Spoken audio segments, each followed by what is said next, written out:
Dr. Marcus Hale stood in the sterile, dimly lit room of Bio-Research Area 12. His eyes fixed on the figure lying motionless in the hospital bed, SCP-041. The patient's gaunt form was still, save for the subtle rise and fall of his chest aided by the respirator. His skin was waxen, his eyes closed, and his limbs limp, as though life had long ago abandoned him. But Marcus knew better. In this room, thoughts were never private. It was the silence that unnerved Marcus the most. Not the stillness of SCP-041's body, but the oppressive, suffocating silence in his own mind. He'd been working with SCP-041 long enough to know what that silence meant. Something was listening. Marcus shifted uneasily, careful to stay beyond the red line painted on the floor. That circle marked the boundary, the threshold that separated him from SCP-041's relentless ability to broadcast the thoughts of anyone within 10 meters. Within that radius, there was no hiding what you thought, no barrier between your innermost mind and the world around you. His mind wandered back to the experiment from the previous night, the experiment that had seemed like routine testing until the static had spoken back. Emily Vega had been the first to experience it, the slow unraveling of memory, her mind picked apart piece by piece. And now she was gone. No trace, no memory. Just a ghostly echo in the minds of those who had known her, Marcus included. He couldn't even recall her face, her voice, or even her laugh. All that remained was the fear. He turned to the bank of monitors connected to SCP-041. A constant hum filled the room as the machines pumped life into the patient, maintaining a shell of humanity. The faint static from the television played in the background, a channel deliberately tuned to white noise. But Marcus could hear it, couldn't he? Beneath the static, beneath the hiss and hum, there were whispers, too soft to understand but undeniably there. He swallowed hard, his mouth dry. "It's not just static anymore," Marcus murmured under his breath. "You hear it, don't you?" A voice echoed in his mind, smooth and indifferent. It was SCP-041. The sudden intrusion of his voice in Marcus's head felt like cold fingers crawling into his brain. Marcus flinched, instinctively taking a step back. He could feel the presence of SCP-041 in his thoughts, like an unwanted guest rifling through his mind. It wasn't the first time SCP-041 had spoken to him like this, but every time it felt like a violation. "Yes, I hear it," Marcus replied aloud, though he knew SCP-041 could hear his thoughts just as clearly. "What is it?" Silence. May. Of course.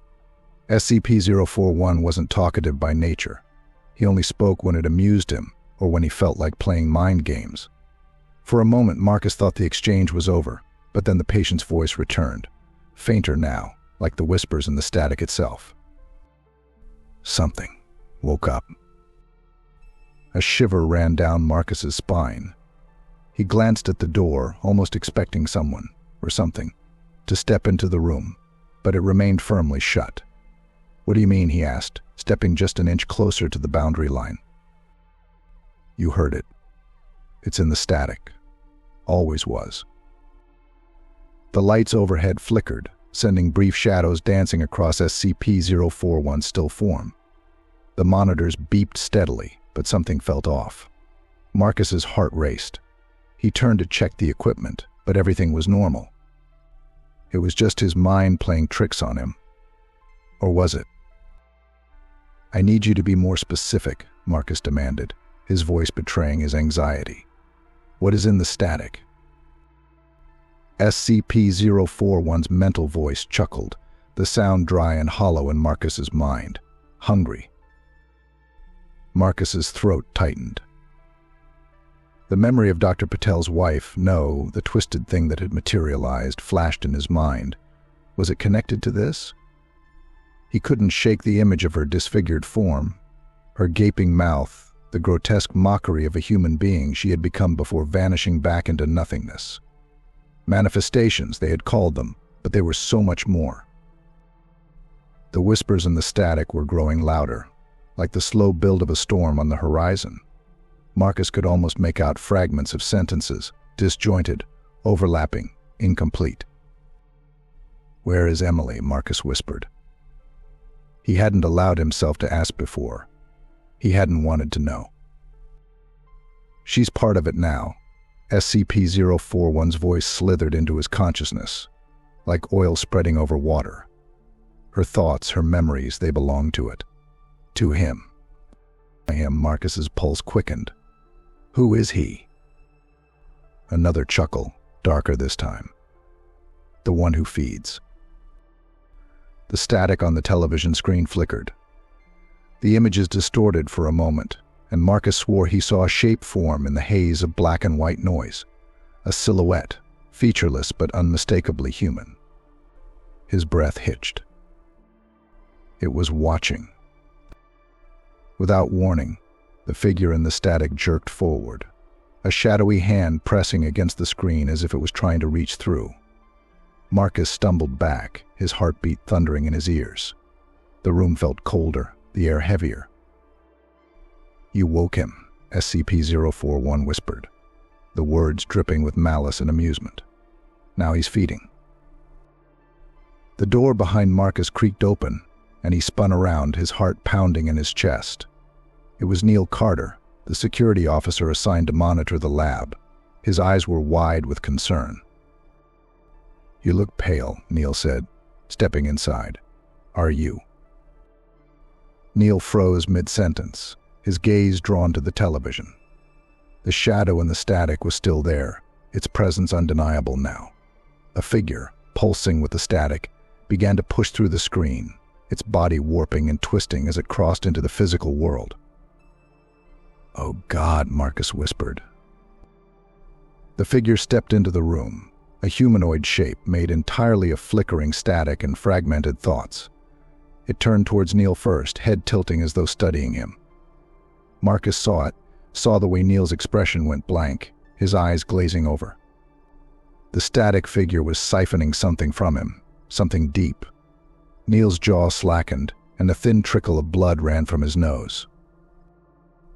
"Neil," Marcus shouted, but Neil didn't respond. He was gone, mentally at least. His memories, his thoughts were being devoured, and the figure was growing stronger. "Thoughts are food," SCP-041 said, his voice no longer in Marcus's head but aloud, though his lips never moved. "And he's starving." Marcus stumbled backward, his mind racing. The creature, the Thought Cannibal, had crossed over, and there was no telling how much it would consume. Reality itself was beginning to fracture, twisting to the will of the thing that fed on minds. And Marcus knew with sickening clarity that this was just the beginning. The static was everywhere. Dr. Marcus Hale stumbled backward, his eyes fixed on the figure standing between him and the television.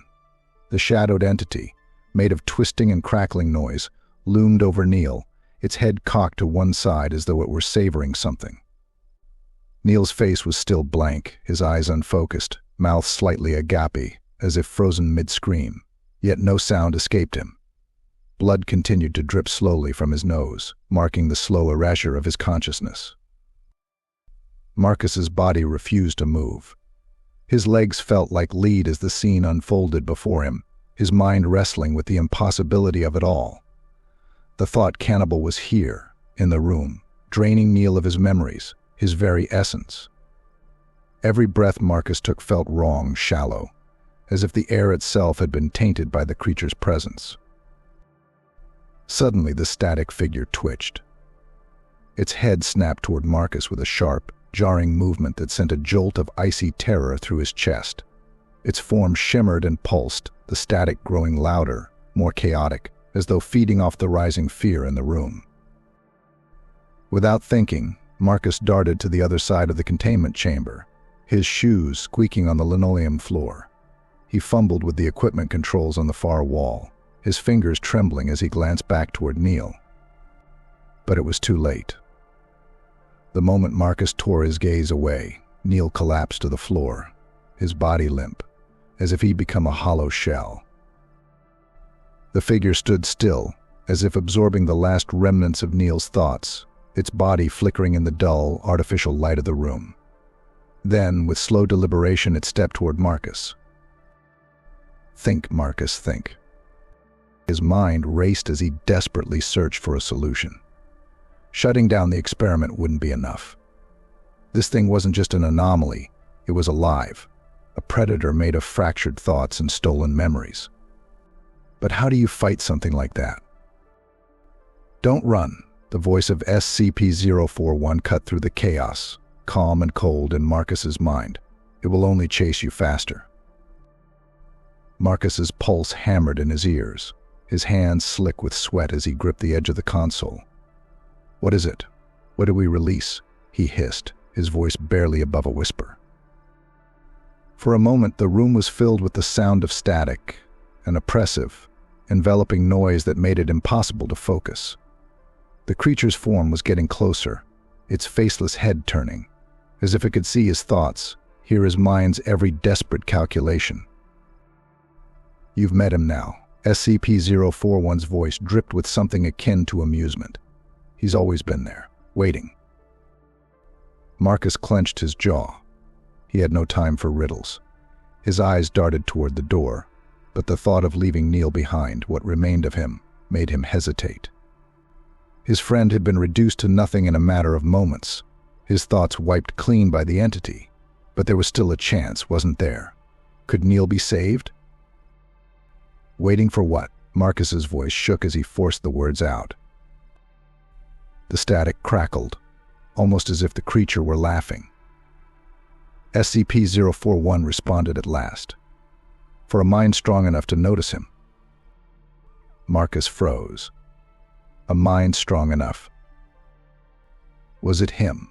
Was he the one who had somehow drawn this entity out of the static? His stomach churned.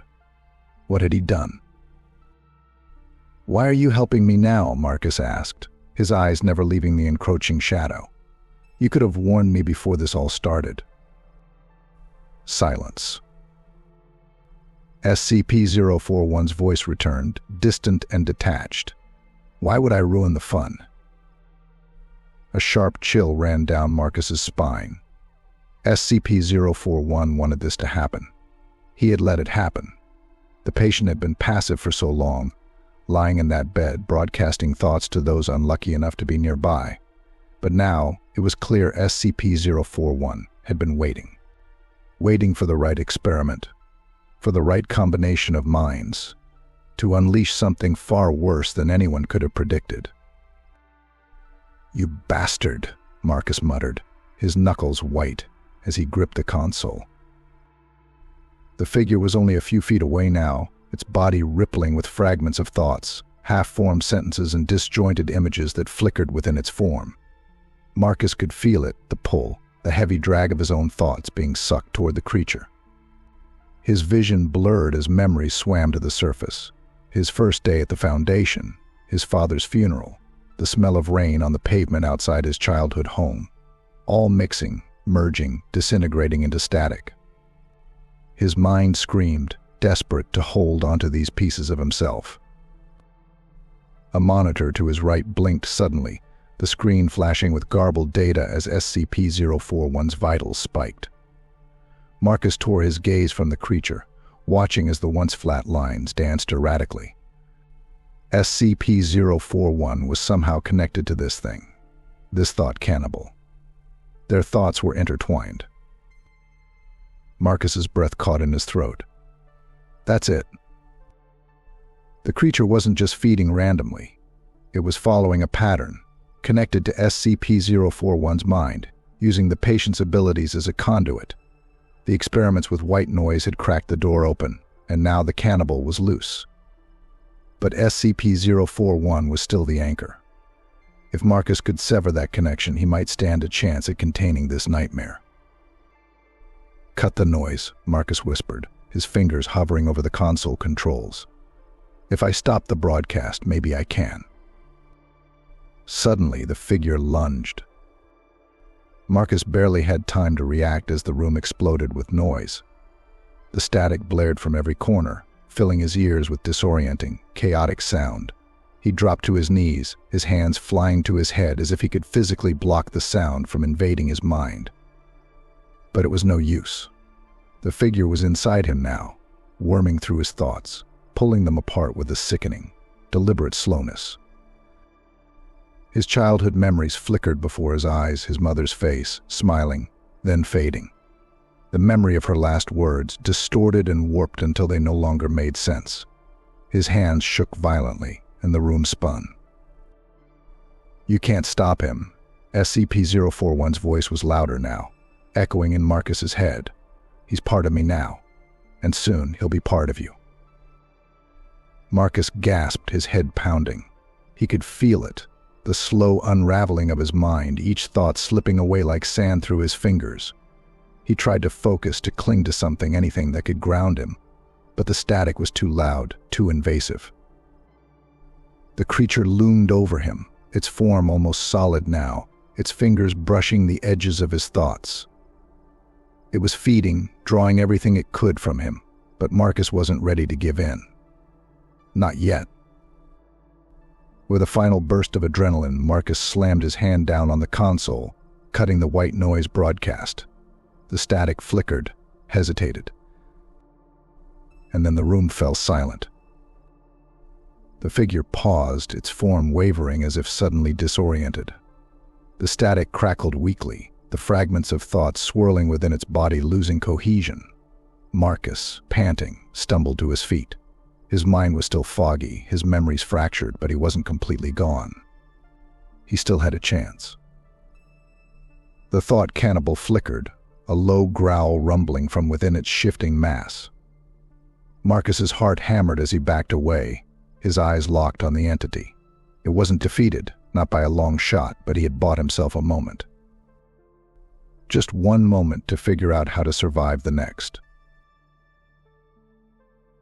The lights flickered overhead, casting sharp, jagged shadows on the walls of the containment lab. Dr. Marcus Hale stood motionless, his heart still racing from the encounter with the Thought Cannibal. The silence that followed the cut to the white noise was thick, almost tangible, but his mind remained cluttered with fractured thoughts, half-remembered fragments of who he was, who Neil had been. He could barely string a coherent sentence together in his head. The entity was still lurking, and the static, though cut off for now, had infected something deeper. Neil lay slumped against the cold floor, his body eerily still. He was breathing, but that was about all Marcus could be certain of. The man's face had lost its spark, a hollow shell of the friend he once knew. His memories, everything that made him Neil, were gone, devoured by the Thought Cannibal. Marcus's stomach turned as he looked away, guilt and horror twisting inside him. He needed answers, but more importantly, he needed to stop this before it devoured them all. Stepping back toward the observation room, Marcus caught his own reflection in the glass. His face was pale, dark circles carved deep beneath his eyes. His lab coat was soaked with sweat, his hands trembling uncontrollably. He barely recognized himself. The static had taken its toll, fragmenting his mind, but he still clung to the most important thing, his mission to contain this horror. SCP-041 was behind it all. That much was clear. The patient lay in his bed, as unremarkable as ever, hooked up to his machines, his face impassive. But Marcus could feel him there, just beyond the reach of words, lurking in the dark corners of his mind, always listening, always watching. "You won't survive this." The voice slid into his thoughts like a blade through silk. SCP-041's tone was soft, amused, as if this unfolding chaos were some kind of game. Marcus gritted his teeth. "What do you want?" he whispered, his voice barely audible in the heavy silence of the room. "What do any of us want?" Marcus, SCP-041's voice was maddeningly calm. "To be free. To think without boundaries." Marcus shook his head, fighting back a wave of nausea. He had no time to entertain SCP-041's cryptic games. He needed to understand what was happening, how the static was creating these warped manifestations. The white noise was supposed to be a tool, an experiment to study thought transmission through SCP-041's peculiar abilities. But now, it had opened a door to something darker, something hungry. Marcus moved back to the control room, checking the monitors that displayed the lab's vitals. A handful of other staff members were still inside the facility, including Dr. Hannah Moreau, one of the senior researchers who had been with the SCP program for years. He needed to warn them all, about the entity. As he pulled his radio from his belt, Marcus hesitated. His fingers were shaking again. Had he forgotten how to use it? For a split second, he couldn't remember which button to press, which frequency to tune to. He stood there, staring blankly at the device, panic rising in his chest. No. Focus. He forced himself to press the call button. Dr. Moreau, this is Hale. We've got a containment breach. I need all available personnel too. The radio hissed with static. A familiar crackle. Marcus yanked the device away from his ear, staring at it as though it had grown teeth. His heart hammered in his chest. He could hear it again, the faint whisper of voices buried within the static. It was still there, still trying to worm its way back into his head. He slammed the radio down on the desk, a curse escaping his lips. There was no time to explain. He had to find the others before it was too late. The hallway outside the containment lab felt different, almost surreal. As Marcus hurried through the corridors, he couldn't shake the feeling that something was wrong. Everything looked the same, the sterile white walls, the harsh fluorescent lights, but there was a subtle wrongness to it, like walking through a dream where the details didn't quite add up. As he passed one of the research stations, he saw a staff member, Dr. Jenkins, standing near a coffee machine, staring blankly at the floor. Marcus stopped, noticing the odd look on Jenkins' face, confused, distant. He walked over, waving a hand in front of the man's face.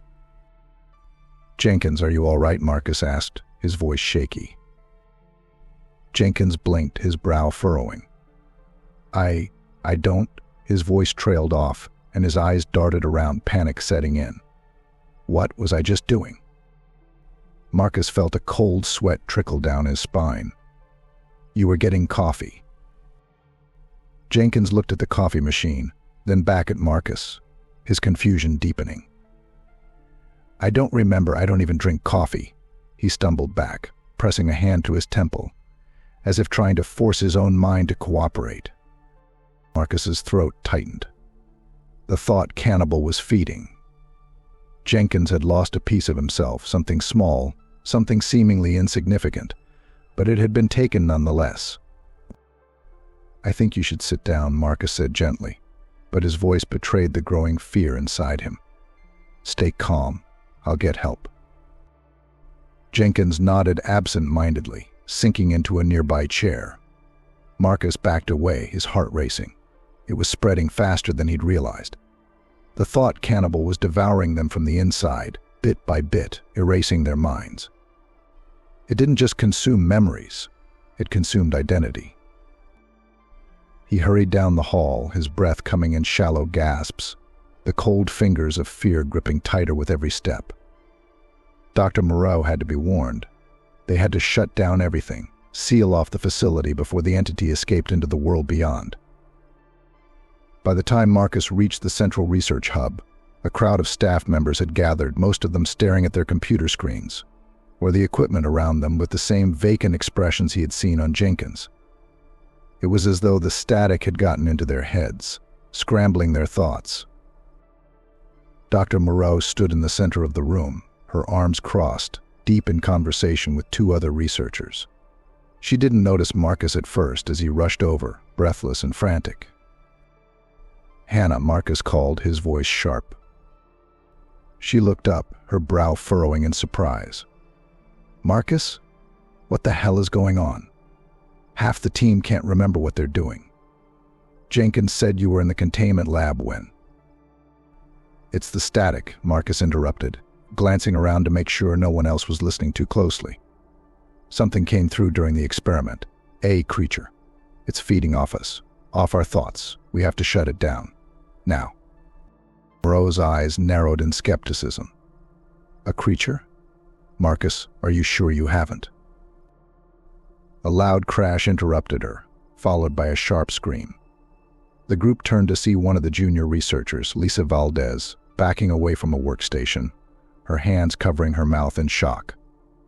Marcus's stomach dropped when he saw what had caused the commotion. Hovering over Lisa's desk was a small, floating object, a jagged, twisted shape that looked like a child's drawing brought to life.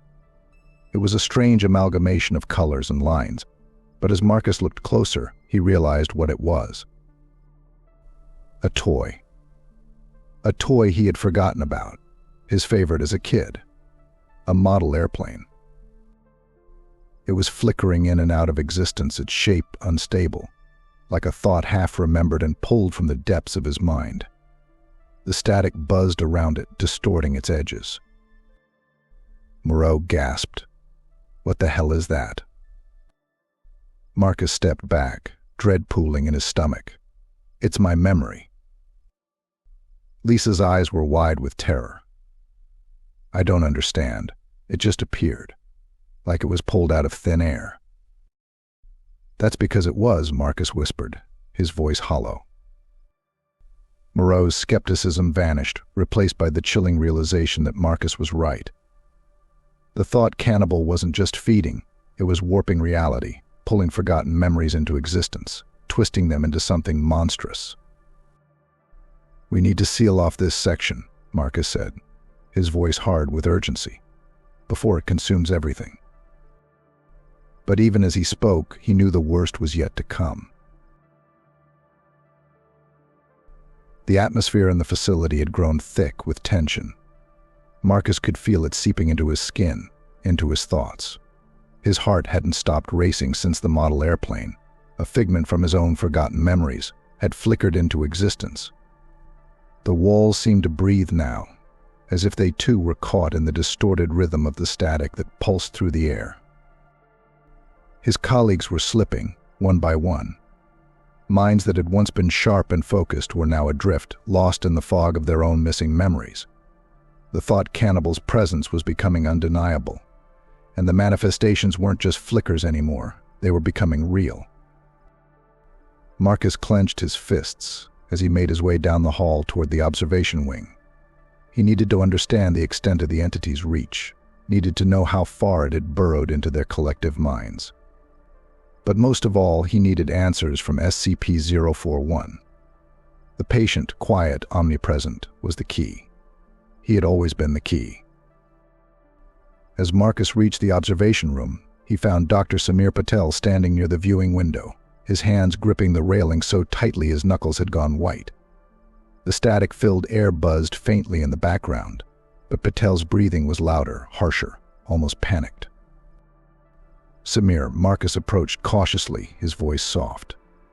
Patel didn't respond at first, his eyes fixed on something just beyond the window. His face was pale, sweat beading on his brow. He looked utterly lost. Samir, Marcus repeated, placing a hand on the man's shoulder. What's wrong? Patel turned his head slowly, blinking, as if emerging from a dream. His eyes were bloodshot, his lips parted slightly, as though he was struggling to find the words. I can't remember, he whispered hoarsely, his voice cracked with fear. I can't remember them. Marcus's stomach dropped. He had seen this before, seen the signs of the Thought Cannibal's feeding. What are you talking about, he asked, though he had a sickening suspicion he already knew. My family, Patel said, his voice trembling.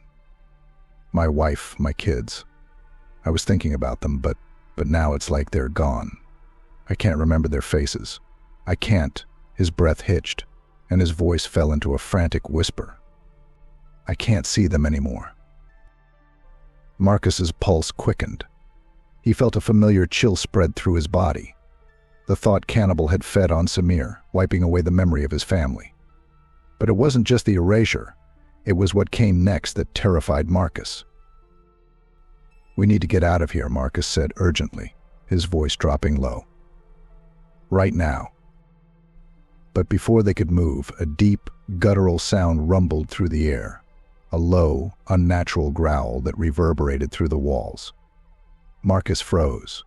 The lights flickered above them, casting long, jagged shadows that danced in the corners of the room. Patel's eyes widened, his body tensing. What was that? Marcus's mind raced, and his thoughts went immediately to the manifestations.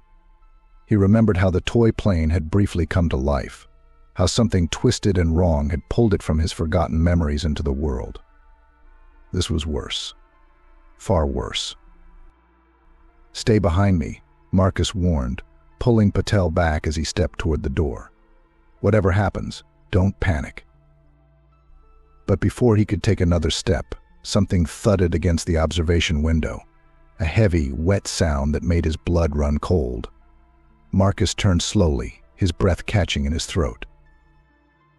On the other side of the glass, a figure was beginning to take shape. At first, it was nothing more than a vague silhouette, a dark blur against the frosted glass of the window.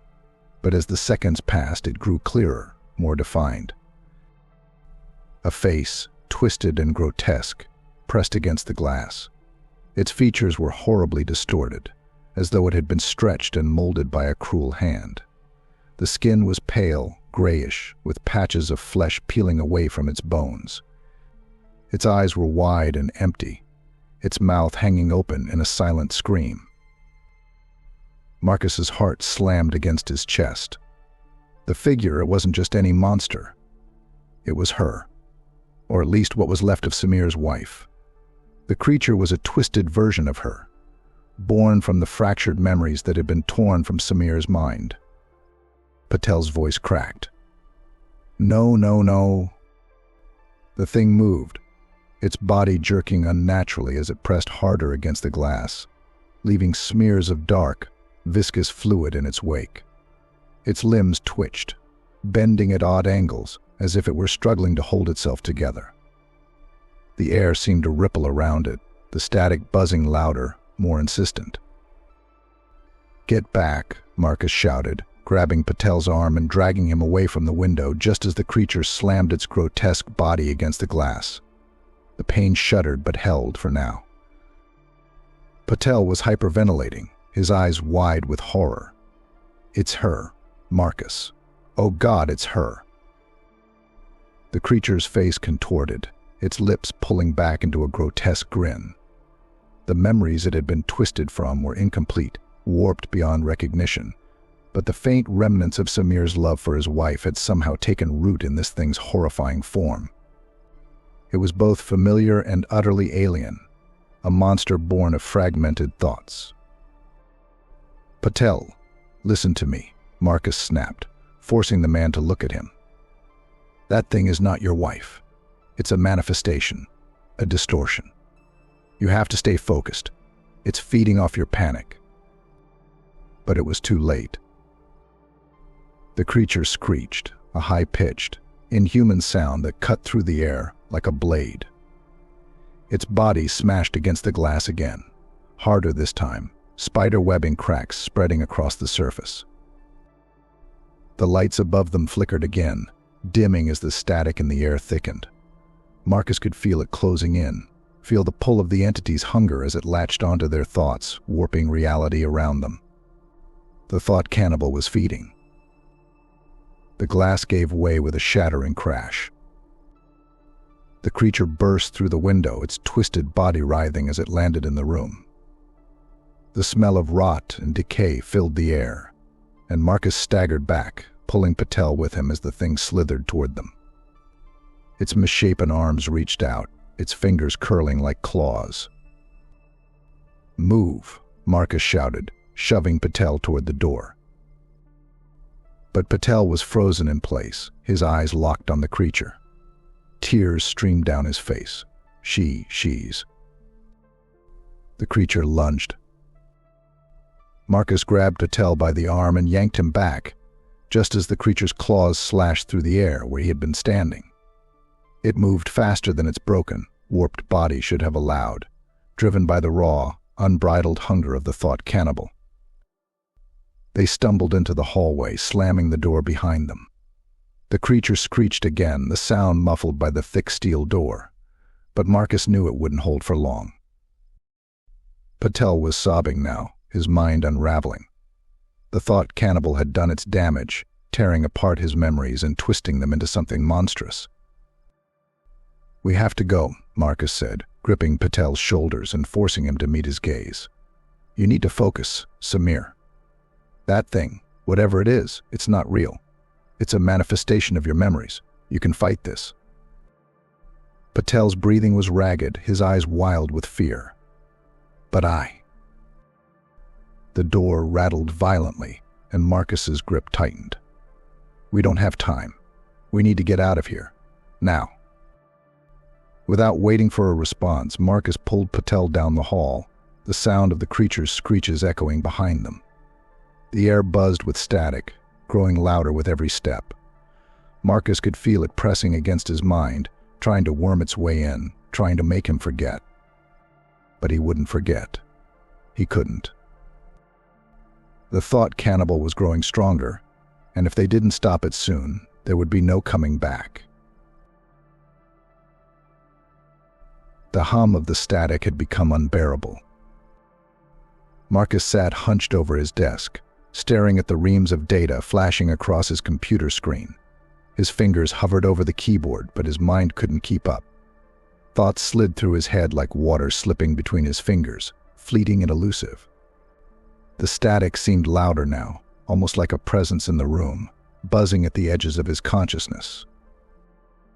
He had spent hours scouring every piece of research he could find on SCP-041, on thought broadcasting, on the connection between the white noise experiments and the horrifying events that had unfolded in the facility.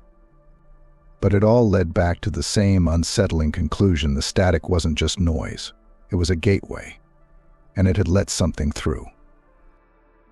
The Thought Cannibal. The name sent a shiver down Marcus's spine. The entity fed on thoughts, memories, and identity, warping them into something grotesque and real. But how was it crossing over? How could the static act as a portal? And more importantly, how could they stop it?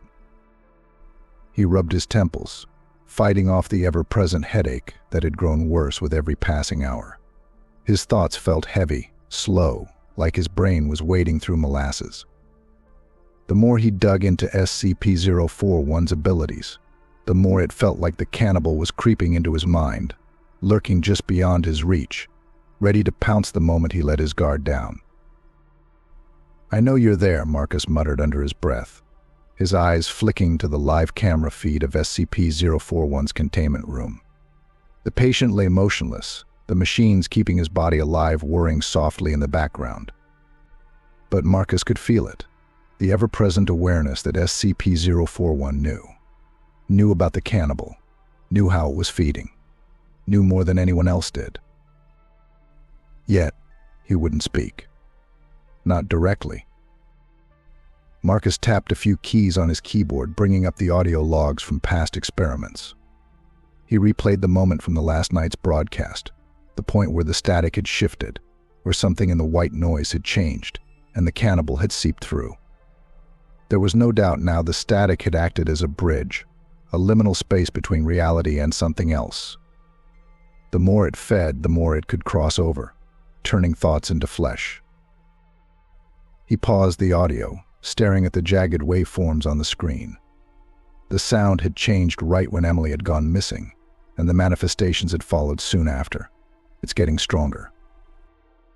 His gaze shifted to a flickering monitor across the room, the containment feed for SCP-041. The patient was still motionless, but Marcus could feel the static crawling through the air, its presence thick and oppressive. SCP-041 had been at the center of everything. His abilities, his mind was the key. Somehow, his broadcasting power had let the entity latch on, and now the static was growing, feeding off the staff's thoughts, pulling memories out of their minds and distorting them. Marcus's breath quickened as he reached for his notebook, scribbling frantically. The cannibal isn't just erasing thoughts, it's crossing over, he muttered to himself, the pieces of the puzzle finally clicking into place. It's using the static to slip through. The more it devours, the more real it becomes. His hand froze mid-sentence as something shifted in his mind, a sharp, sudden absence. His chest tightened. What was I just thinking about? For a brief, horrifying moment, he couldn't remember. The thought had vanished, erased as cleanly as if it had never existed. Marcus blinked, panic flaring in his gut as he tried to pull the memory back, but it was gone, and in its place, something else was surfacing. A vague, distant recollection, something from his childhood. Samson. The name floated to the surface of his thoughts, pulling with it a flood of images. He remembered his dog, a scrappy, brown mutt with a wagging tail and soulful eyes. He hadn't thought about Samson in years, not since the dog had died when he was a teenager. But now, the memory felt incomplete. Something was wrong. His hands trembled as he stood, his heart pounding in his chest. A chill crawled up his spine. The static in the room seemed to thicken, pressing against his skin, wrapping itself around his thoughts. And then from the corner of the room he heard it, a soft, low growl. Marcus froze. Slowly he turned his head toward the sound, dread building in his chest. His office was dimly lit, the shadows stretching long across the walls, but something was there, crouched in the corner. At first it looked like a dog, its body hunched and shivering in the darkness. But as Marcus stepped closer, his stomach twisted in revulsion. It wasn't Samson. It was something else, something wrong. The creature's fur was patchy, mangled, with raw, bloody skin peeking through in places. Its eyes were too large, too wide, glowing faintly in the dim light. Its jaw was slack, hanging at an unnatural angle, and its teeth were jagged, protruding in uneven directions. It was a twisted mockery of his childhood pet, as though the memory had been pulled out of his mind and distorted into something nightmarish. "Samson?" Marcus whispered, his voice trembling. The thing growled again, a low, guttural sound that sent shivers down his spine. Its eyes locked onto his, and for a moment Marcus felt something familiar, a flicker of recognition, a ghost of the bond he'd shared with his dog. But it was fleeting, and then the creature's maw snapped open, its deformed body lunging toward him. Marcus stumbled backward, crashing into his desk.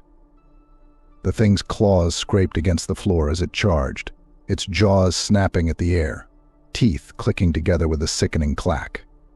He scrambled to his feet, grabbing the nearest object, a heavy paperweight, and threw it at the creature. It hit the thing square in the head, knocking it off balance, but it barely slowed.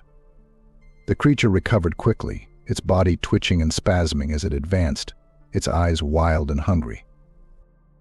Marcus bolted for the door, his heart pounding in his chest. He could hear the thing behind him, its claws scraping across the floor, its snarls echoing through the narrow hallway as he sprinted toward the nearest exit. His mind was racing, panic blurring his thoughts. This can't be real. This can't be happening. But it was real. The Thought Cannibal had taken another piece of him, warped his memories, and brought this twisted version of Samson into existence. The static had torn open reality, and now the creature was here, stalking him through the facility. He reached the end of the hallway, slamming into the door and yanking it open just as the creature lunged again. It hit the door with a heavy thud, snarling and snapping at the narrow gap as Marcus threw his weight against the door to shut it. For a moment, everything was still. Marcus pressed his forehead against the cool metal of the door, his breath coming in ragged gasps. The static buzzed faintly in his ears, the only sound in the oppressive silence. But then, a voice cut through the noise, soft, cold, and familiar. "You can't stop it," SCP-041 whispered into his thoughts. "You can't stop him." Marcus's pulse quickened, his mind reeling. He had seen the full extent of the cannibal's power now. It was no longer just feeding. It was crossing over, manifesting its hunger into the physical world. and with every memory it devoured, it grew stronger. He pushed away from the door, his hands shaking as he turned back toward the control room. He had to find a way to shut it down. There had to be a way to sever the connection between the static and the cannibal before it consumed everything. But as he walked, the static followed him, creeping closer, whispering in his mind. And Marcus knew, deep down, time was running out. The flickering lights overhead barely held back the encroaching darkness, and Marcus Hale's footsteps echoed through the deserted hallways of Bio-Research Area 12. He moved quickly, his breath sharp in his chest, sweat beading along his forehead. The memory of that thing, Samson or whatever twisted version of it the Thought Cannibal had summoned, was still fresh in his mind. It had been too real, too violent, and now that the static had broken through, reality itself seemed to shift and buckle under the weight of the entity. But it wasn't just physical now. The static had a voice. As Marcus rounded a corner, he spotted two of his remaining colleagues, Dr. Hannah Moreau and a technician named Lewis, both staring at a console, their faces tight with anxiety. They looked up as Marcus approached, and the fear in their eyes mirrored his own. "We have to shut it down," Marcus said, his voice breathless but firm.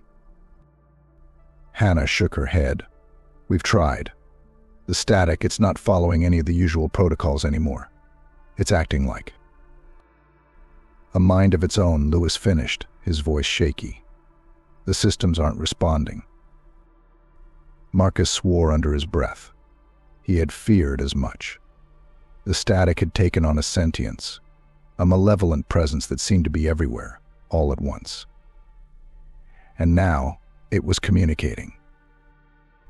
The console in front of them crackled to life, the usual hum of white noise laced with something more sinister.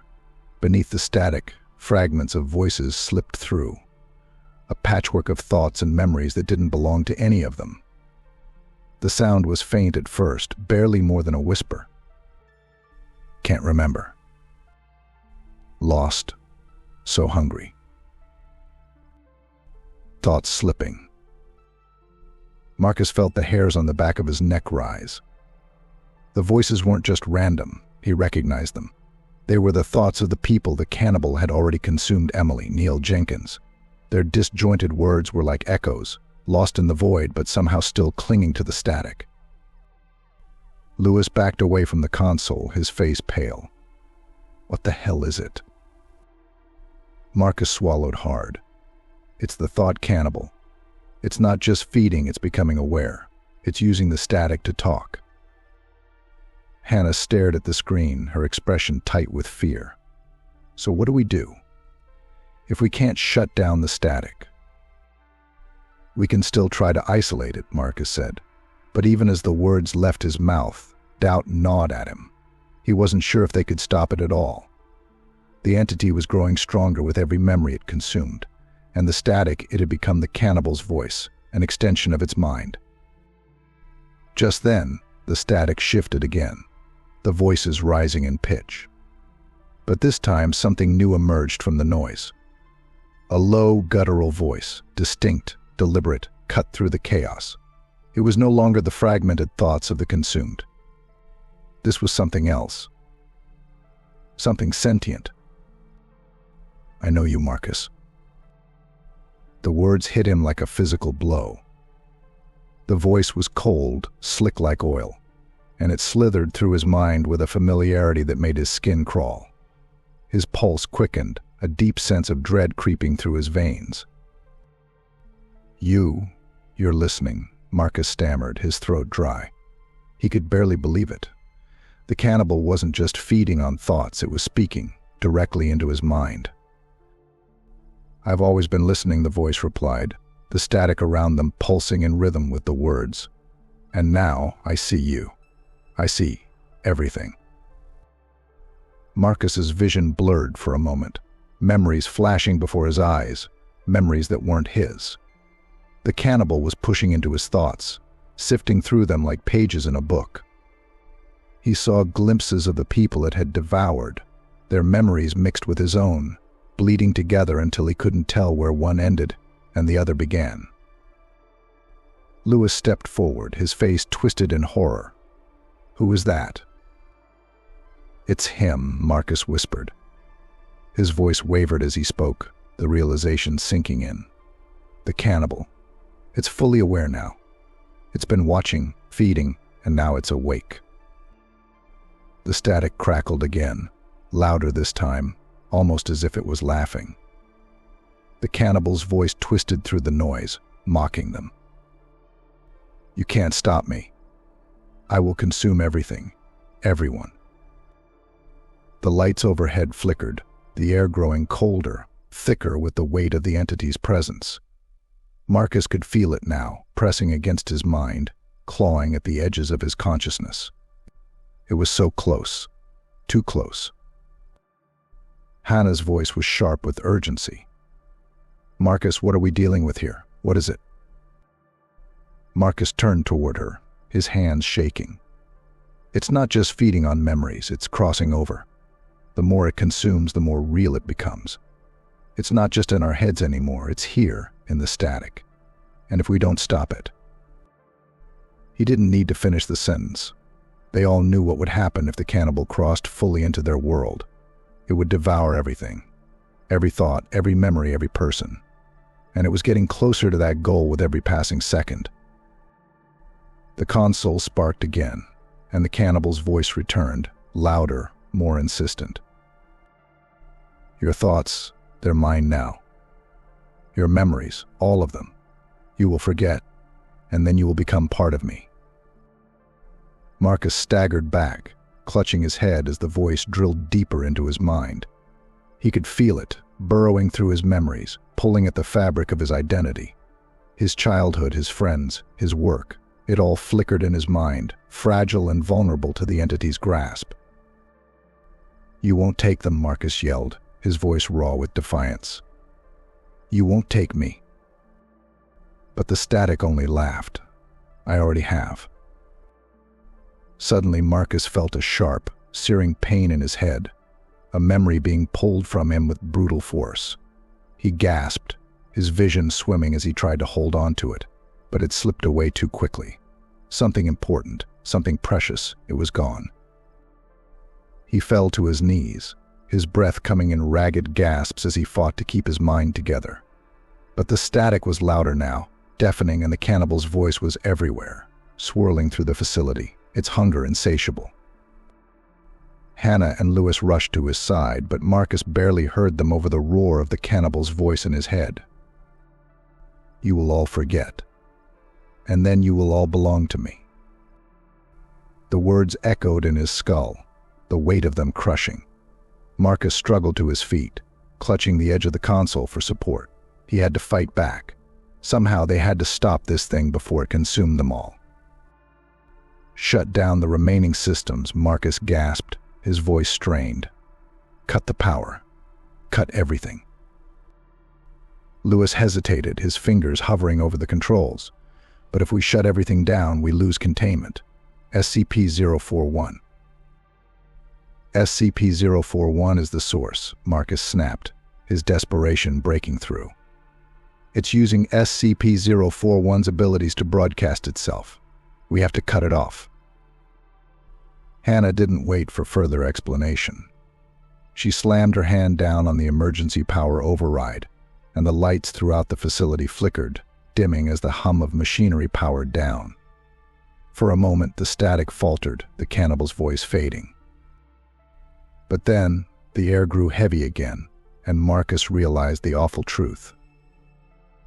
The cannibal didn't need the machines anymore. It had grown beyond that. It was feeding off the facility itself, the thoughts, the memories, the people. And now it was fully awake. The darkness inside Bioresearch Area 12 felt suffocating. With the facility's power cut, the usual hum of machinery had been replaced by an eerie silence, except for the ever-present static that filled the air like a malevolent fog. Marcus Hale's heart raced as he stood in the dimly lit corridor, his breath uneven and shallow. Every step he took felt like it echoed, bouncing off walls that seemed to pulse with an unnatural rhythm. He could feel the cannibal now, a weight pressing down on his mind, gnawing at his thoughts. Behind him, Hannah and Lewis stayed close, their expressions grim. Marcus could see the fear in their eyes, the same fear that gnawed at him. But there was no time to dwell on it. The cannibal was awake now, fully aware, and every second they lingered, it grew stronger, more real. As they moved deeper into the facility, Marcus felt a sharp pang in his chest, a memory slipping away. He paused, frowning, trying to hold on to it, but it slipped through his fingers like sand. Something's wrong. "What is it?" Hannah asked, her voice hushed but urgent. I can't." Marcus's voice trailed off as the memory vanished completely. He couldn't even recall what it had been about. Only the vague sensation of loss. It was getting worse. The Thought Cannibal wasn't just erasing memories, it was erasing people. "Have you noticed?" Marcus asked, his voice low and hoarse. "The facility. It feels empty." Hannah glanced around, her brow furrowed. "What do you mean?" "I mean," Marcus said slowly, "we've been running this place with a full staff. But where is everyone? We've only seen a handful of people in the last hour." His pulse quickened as the implications sank in. "They're gone. It's like they never existed." Hannah's face drained of color. "You think the cannibal is erasing them completely?" Marcus nodded. "Not just erasing memories. Erasing everything. I think the ones it consumes, once their memories are gone, they vanish. Completely." Lewis's eyes widened in terror. "That can't be possible. There were dozens of us here just today." "It's possible," Marcus said grimly, cutting him off. "We're all it has left to feed on." The static pulsed, as if in response, and Marcus could hear the faint whispers again, voices, fragments of thoughts, but now they were familiar. Too familiar. Names, faces, colleagues, friends, all slipping away. The facility was filled with ghosts, memories half-remembered and lost to the cannibal's hunger. "We need to move," Marcus said sharply. "Now." They quickened their pace, heading toward the central control room, where Marcus hoped to find some way, any way, to contain the entity. But as they moved, the air grew thicker, more oppressive. The static seemed to crawl along the walls, clinging to them, distorting the edges of reality. And then they saw them. At the end of the corridor, standing motionless in the shadows, were three figures. At first, Marcus thought they were more staff members, but as he drew closer, his heart sank. The figures were wrong, distorted, their bodies shimmering like reflections in a broken mirror. They're not real," Lewis whispered, his voice trembling. "No," Marcus murmured, "they're what's left." The figures, what had once been people, now forgotten, stood there, empty, hollow. Their faces were blurred, their features indistinct, as if their identities had been wiped clean. They looked at Marcus with vacant eyes, their mouths opening and closing as though trying to speak, but no sound came out. They were echoes, remnants of the people the cannibal had consumed. One of the figures, a man with patches of his face flickering like static, stepped forward, his eyes wide with terror. Marcus recognized him, Dr. Patel, but the memory of him was already slipping away, fading into nothingness. The cannibal had consumed him, leaving behind only this broken, ghostly fragment. Patel's voice came, faint and disjointed, barely a whisper. "Help me." Marcus froze, horror gripping him. "Patel." The man staggered forward, his body glitching, his limbs jerking, as if he were struggling to hold onto his form. His voice was a mere echo of what it had been. "I can't remember anything." The other two figures shuffled forward, their bodies warping in the same horrifying way. One of them was a woman, Emily. Marcus had known her for years, but now, as she stood before him, she was just a fragment of a memory, her face half gone, the edges of her body flickering in and out of existence. "We have to go," Hannah said urgently, tugging at Marcus's arm, They're already gone. There's nothing we can do. Marcus shook his head, his mind reeling. No, this isn't right. This can't be real. But even as he thought it, he knew the truth. They were beyond saving. The cannibal had consumed them, erased them from memory, and what was left were these hollow shells, flickering at the edges of reality. He turned away, his heart heavy, but as he did, a cold, slick voice slid into his mind. They belong to me now, Marcus. The cannibal's voice. It was clearer now, sharper, as if it had gained strength from the minds it had devoured. Marcus staggered, clutching his head as the voice slithered through his thoughts. You can't save them. You can't save any of them. The static buzzed louder, and Marcus could feel the cannibal pressing deeper into his mind, pulling at his memories, twisting them. He fought to hold on, but it was like trying to grip smoke. He felt his childhood slipping away, the names of his friends, the faces of his parents, all dissolving into the static. You will all forget. And then you will all be mine. Marcus clenched his fists, pushing back against the overwhelming pressure. No, not yet. We're not done yet.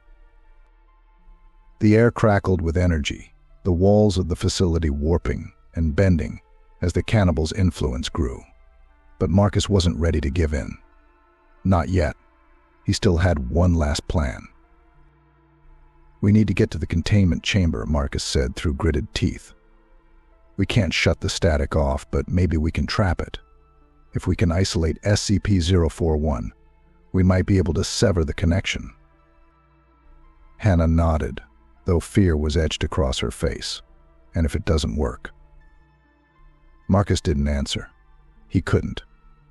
But in the pit of his stomach, he knew this was their last chance. They moved quickly, passing more flickering figures, more forgotten ones. The cannibal had taken nearly everyone, leaving behind only these warped, fractured remnants. And soon, it would take them too, unless they acted fast. As they reached the containment chamber, Marcus could feel the static pressing in on him, wrapping around his thoughts, trying to pull him under. But he wouldn't let it. Not yet. He stepped into the chamber, eyes fixed on SCP-041. The patient lay still, as he always had, his body connected to the machines that kept him alive. But Marcus knew this was where it all started. The cannibal had used SCP-041's abilities as a gateway, slipping through the static and into their world. Marcus approached the console, his fingers trembling as he began inputting commands. If he could isolate SCP-041's thought broadcasting ability, maybe, just maybe, he could sever the connection to the cannibal. But as his hands moved across the keys, the static grew louder, the cannibal's voice more insistent. You can't stop me, Marcus. You can't stop what I am. Marcus's heart pounded in his chest. He ignored the voice, focusing on the task at hand. He had to work quickly. The room seemed to close in around him, the shadows lengthening, the figures of the forgotten ones crowding the edges of his vision.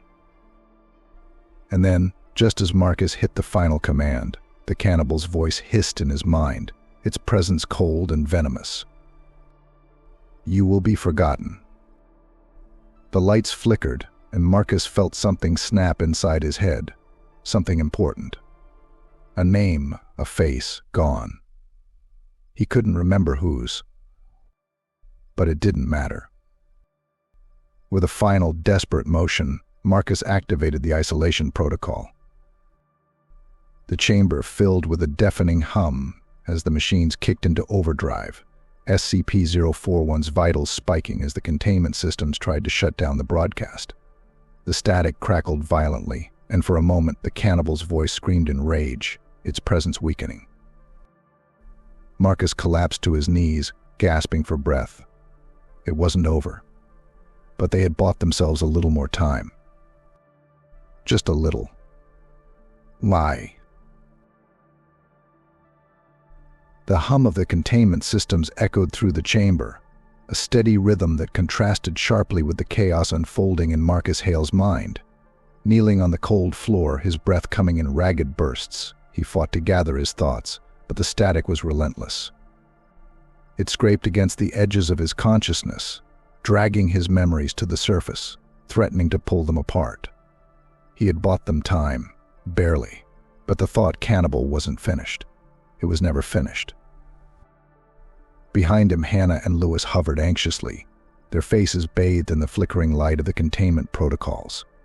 The isolation system had activated, and for now the facility was in lockdown, cutting off SCP-041's broadcast as much as they could manage. But Marcus knew it wouldn't be enough. They were dealing with something far beyond the scope of normal containment. Hannah knelt beside him, her voice barely above a whisper. "Marcus, are you okay?" He looked up at her, feeling the familiar gnaw of uncertainty. Was he okay? Could anyone be okay when reality itself was fraying at the seams? But there was no time to question it now. He nodded, forcing himself to his feet, his legs unsteady beneath him. The cannibal's voice still echoed faintly in his mind, but its grip had loosened, at least for the moment. "We've bought ourselves time," Marcus said, his voice hoarse. "But we need a plan. The cannibal isn't going to stop. It's already consuming everything it touches. If we can't shut it down for good, it's going to get out." Lewis glanced at the containment console, where SCP-041's vitals were spiking erratically. "How do we shut it down? We've already tried cutting the broadcast, but it's like the cannibal doesn't need the equipment anymore. It's feeding directly off our thoughts now." Marcus frowned, pacing in front of the console as his mind raced. He could feel the static in the air, creeping into the walls, into the very foundation of the facility. The cannibal had become too strong, its reach expanding with every thought it devoured, every person it consumed. But there had to be a way to fight back. There had to be. "We're not going to win this if we just keep running," Marcus said. "We need to take the fight to it." Hannah looked at him skeptically. "Take the fight to it? You're talking about an entity that feeds off thoughts and memories. How are we supposed to fight something that lives in our minds?" Marcus clenched his jaw. "It's not invincible. Everything has a weakness, even the cannibal. We just have to find out what it is before it consumes us completely." Lewis's voice trembled. "But we don't even know what it is." Marcus stopped pacing, turning to face them both. "That's exactly why we need to go deeper. We need to understand where it came from, how it got attached to SCP-041 in the first place. If it's feeding off thought and memory, there's got to be something it's afraid of, something that can starve it, or at least weaken it." The silence that followed was thick with tension. Marcus could feel their fear, their uncertainty, but he couldn't afford to let doubt cloud his own mind. Not when they were so close to losing everything. Hannah's face softened as she spoke, her voice tinged with resignation. "You're suggesting we engage with it, get inside its mind." Marcus nodded. "We have no other choice. We've seen what it can do, warping memories, pulling things from our minds into reality. But what if we can reverse that? If it's using the static as a bridge to cross over, maybe we can use that same bridge to push back." Lewis shook his head, his eyes wide with fear. "You're talking about willingly entering the static, letting the cannibal into our minds." "We're already in its grip, Lewis," Marcus said sharply. "Whether we like it or not, it's in our heads. It's pulling us apart, piece by piece. If we don't confront it, it's going to tear us down to nothing. We'll become like the Forgotten Ones." At the mention of the Forgotten Ones, Hannah's face paled. She glanced toward the doorway, where they had left those flickering, hollow figures behind, echoes of the people the cannibal had consumed. They had barely escaped them, and the thought of becoming one of those twisted remnants chilled her to the bone. Marcus took a deep breath, trying to steady himself. His head still throbbed, and the edges of his thoughts felt raw, as though the cannibal had scraped away too much. But there was no turning back. Not now. "I'm going in," Marcus said finally. his voice hard with determination. I'm going to use the static, let it in just enough to understand what we're dealing with.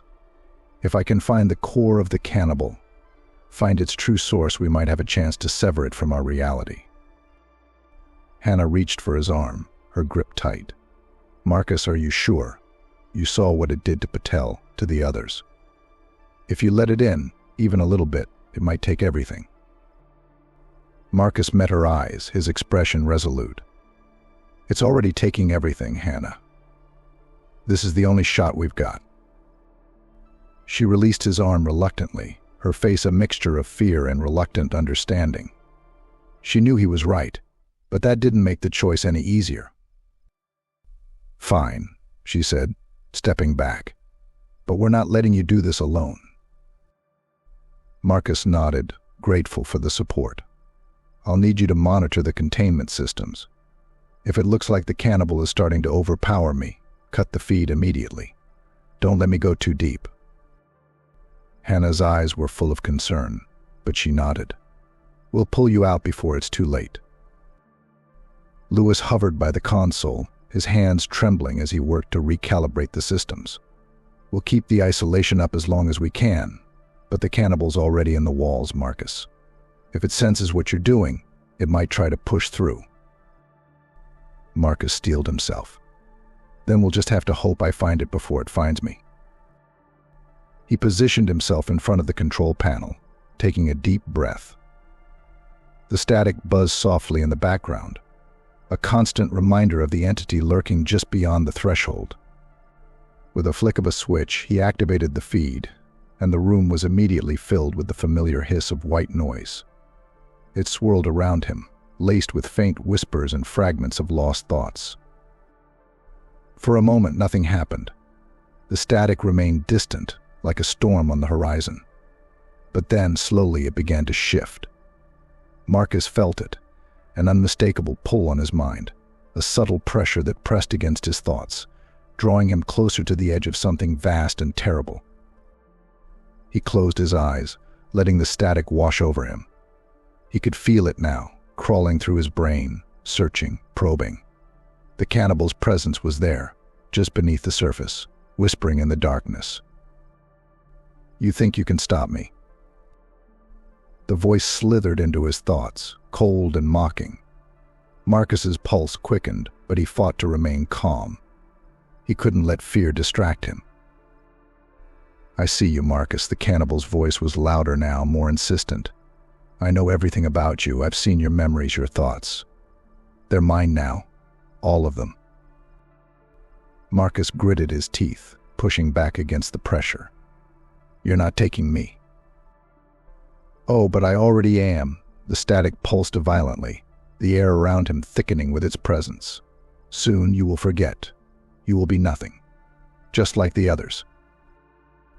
Images flickered through Marcus's mind, fragments of memories the cannibal had pulled from him. His childhood, his family, his work at the Foundation, it all began to blur, slipping further and further away. But then, in the midst of the chaos, Marcus felt something else. A pulse, faint but distinct, buried deep within the static. It was different from the cannibal, something older, more primal. It was the core, the source of the entity's power. I found you, Marcus whispered, his voice trembling.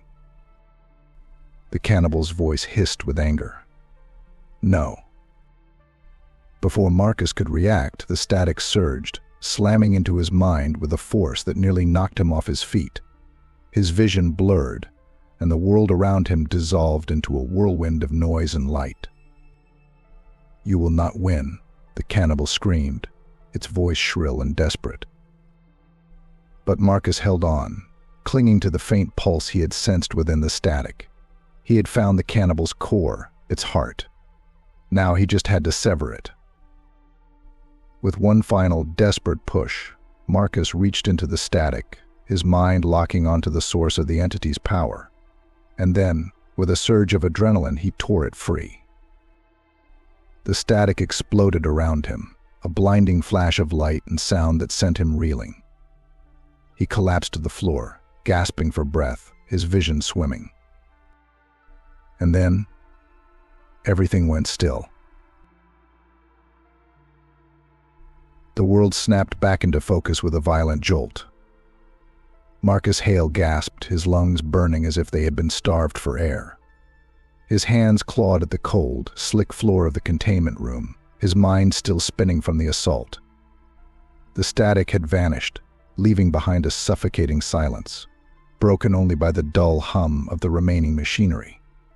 His head throbbed, each pulse a painful reminder of how close he had come to losing himself. For a moment he lay there, trembling, his heart racing as he tried to ground himself. He could still feel the presence of the cannibal lingering at the edges of his thoughts, a faint echo of the battle that had just unfolded within his mind. But he had found it, the core of the entity's power, and ripped it free. He had won. At least for now. But something wasn't right. Marcus pushed himself to his feet, his legs wobbling beneath him. He glanced around the room. Hannah stood near the console, her hands clutching the edge of the control panel, her face pale but determined. Lewis hovered nearby, his eyes wide with fear. The air was heavy, thick with tension. "We did it," Marcus muttered, his voice hoarse. "I found the core, I severed it." But neither Hannah nor Lewis reacted the way he expected. There was no relief in their faces, no sign of victory. Instead, they looked at him with something else, something darker. Hannah's voice was cold. "Did you?" Marcus froze, his stomach twisting. "What do you mean?" She took a step forward, her eyes narrowing. "You think you severed the cannibal's connection? You think you've won?" Marcus frowned, confusion swirling in his mind. Yes, I felt it. The core. I tore it away from the static." Hannah's lips curled into a bitter smile. "Or did it tear you away?" The words hit Marcus like a punch to the gut. His pulse quickened, and a creeping sense of unease crawled up his spine. He stared at her, trying to process what she was saying. "No, that's not possible. I was in control." "You were never in control," Marcus Lewis interrupted, his voice trembling. "The cannibal has been in your head since the beginning. You've been its puppet, doing exactly what it wanted." Marcus's head spun, his thoughts unraveling. No, this can't be true. He had felt the struggle, felt the entity's resistance. But the doubt, once planted, began to take root. What if they were right? What if the cannibal had manipulated him into thinking he had won, into thinking he had severed its power? Hannah's voice was sharp, her words cutting into him. "You've been leading us straight into its trap, Marcus, all this time. You let it in. You let it grow." Marcus took a step back, his breath coming in short, panicked bursts. "No, that's not." But as he spoke, fragments of memory surfaced, moments he couldn't explain, lapses of time where he hadn't been fully aware. The flashes of static, the whispers that had crept into his mind. The decisions he had made, the risks he had taken. Had those all been his, or had they been influenced? He felt a cold sweat break out across his skin. He tried to steady his thoughts, but the doubt was spreading like poison, making it harder to think clearly. And then, in the silence of his mind, the voice returned. "They're right, Marcus." The cannibal's voice was soft, insidious, slithering through his thoughts like a serpent. Marcus recoiled, his heart hammering in his chest. "You've been mine since the beginning." "No," Marcus whispered, his voice shaking. "No, I'm in control. I severed your connection." The voice chuckled, a low, mocking sound that sent chills down Marcus's spine. "Is that what you think? That you severed me? No, Marcus, I am still here. I will always be here. In your thoughts, in your memories, I am part of you now." Marcus staggered back, his hand clutching his head. The realization hit him like a tidal wave. He hadn't severed the cannibal's connection at all. He had strengthened it. The entity had sunk its claws deeper into his mind, entwining itself with his very consciousness. Every decision he had made, every step he had taken, it had been guiding him, pushing him toward this moment. The cannibal hadn't just been feeding on memories. It had been feeding on him. "Marcus," Hannah's voice broke through the haze of his thoughts. She was watching him closely, her eyes cold and calculating. "You're not in control anymore. You're dangerous. We need to contain you." Marcus's pulse skyrocketed. "What? No, I'm not. I'm still me." But the doubt in her eyes was unmistakable. The fear in Lewis's face, the way they edged away from him, as if he were something to be feared. And then a terrifying thought crept into his mind. What if they're right? "You've already lost, Marcus," the cannibal whispered, its voice soothing and deadly. "They see what you are now. They see the truth." Marcus's hands trembled, his body racked with panic.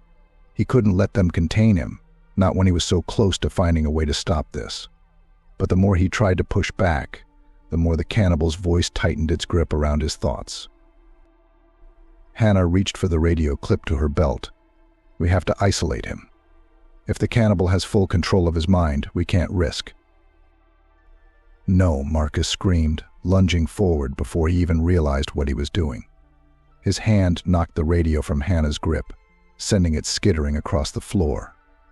The panic in her eyes sent a jolt of guilt through him, but he couldn't stop. His survival instincts had taken over.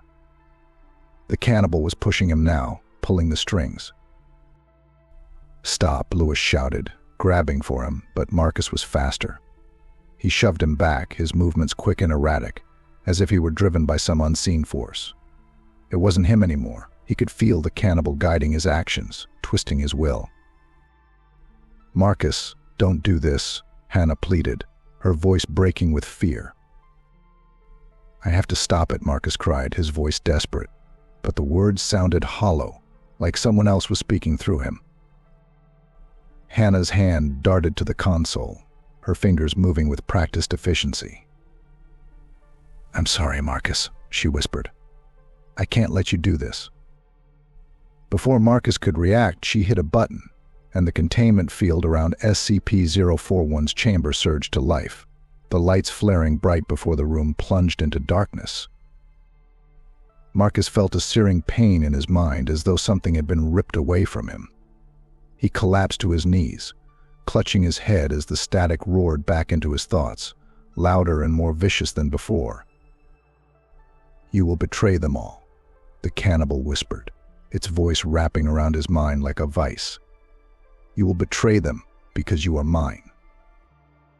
Marcus's vision blurred, and the last thing he saw before everything went black was Hannah's face, pale and broken, as the containment system sealed him in. Marcus drifted in and out of consciousness, his mind teetering on the edge of oblivion. The static was louder now, wrapping around his thoughts like a suffocating fog. He could no longer tell where his mind ended and the cannibal's began. His body felt heavy, his limbs unresponsive, as though something was keeping him tethered to the ground. The containment field buzzed faintly in the background, but it did little to keep the real threat at bay. The real battle wasn't happening outside, it was inside his head. His eyelids fluttered open, and he found himself lying on the cold floor of the containment chamber. The room was dimly lit, and the once familiar hum of the equipment felt distant, almost irrelevant. The static was louder here, pulsing in time with his heartbeat. It wasn't just noise anymore, it had become a voice, a presence, a force. "You will betray them all."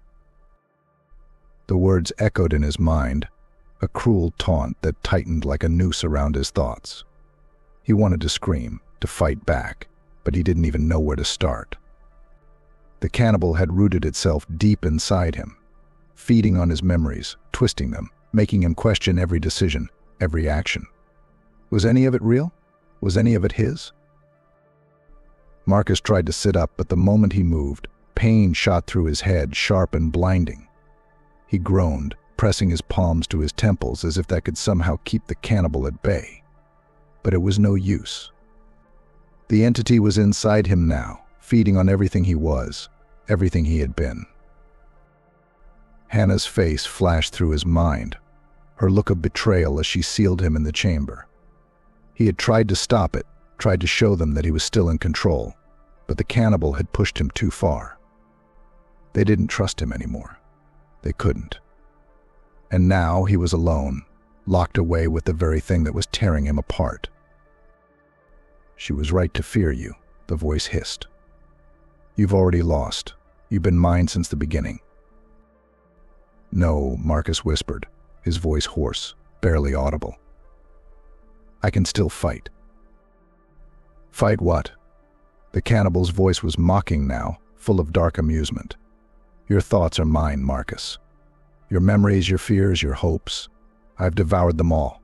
There's nothing left of you but scraps."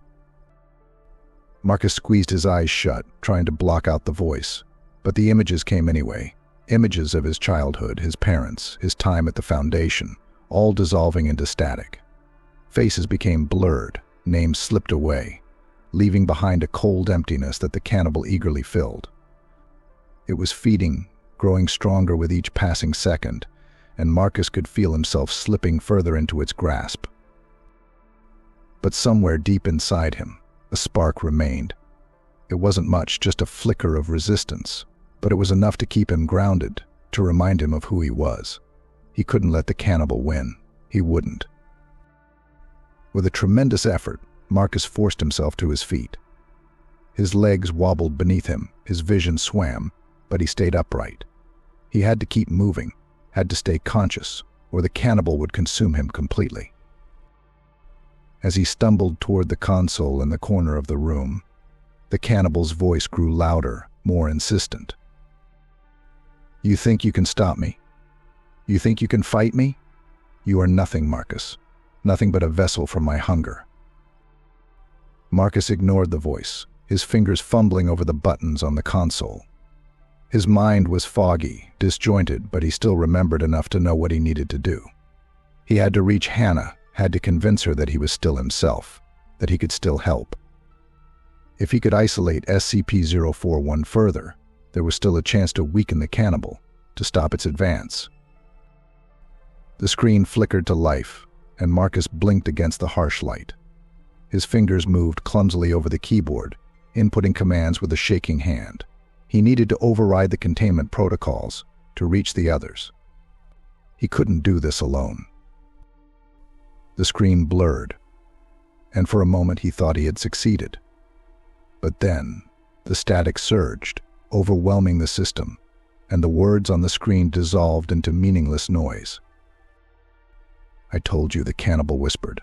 "You will betray them all." Suddenly the door to the containment chamber hissed open. Marcus whirled around, his heart leaping into his throat. He wasn't supposed to have contact with anyone. Who had opened the door? Was it Hannah? Had they come to pull him out, to give him another chance? But when the figure stepped through the doorway, Marcus's blood ran cold. It was Neil Carter, or at least it looked like him. His features were familiar, but his movements were stiff, unnatural, like a puppet being dragged along by invisible strings. His eyes, once sharp and clear, were now dull and empty, flickering with the same static that filled the air. "Neil," Marcus whispered, backing away. "No, you're dead. You can't be real." Neil's face twisted into a grotesque smile, his mouth stretching too wide, his teeth bared in a mockery of emotion. When he spoke, it wasn't his voice that came out, it was the cannibal's. "He belongs to me now, just like you will." Marcus's heart pounded in his chest as the figure moved toward him, its jerky, inhuman movements making his skin crawl. It wasn't Neil. It couldn't be. Neil had been consumed, erased like the others, and this was just another manifestation of the cannibal's hunger, another twisted memory dragged into the real world. The cannibal's voice filled the room, echoing from the walls, from the floor, from the very air around him. "I am everything, Marcus. I am every thought, every memory, every dream. I am hunger. The figure lunged. Marcus barely had time to react. He threw himself to the side, crashing into the console as Neil, or the thing that looked like Neil, slammed into the wall with a sickening thud. It rose again, unfazed, its movements even more unnatural as it advanced toward him. Marcus scrambled to his feet, his breath coming in sharp, panicked gasps.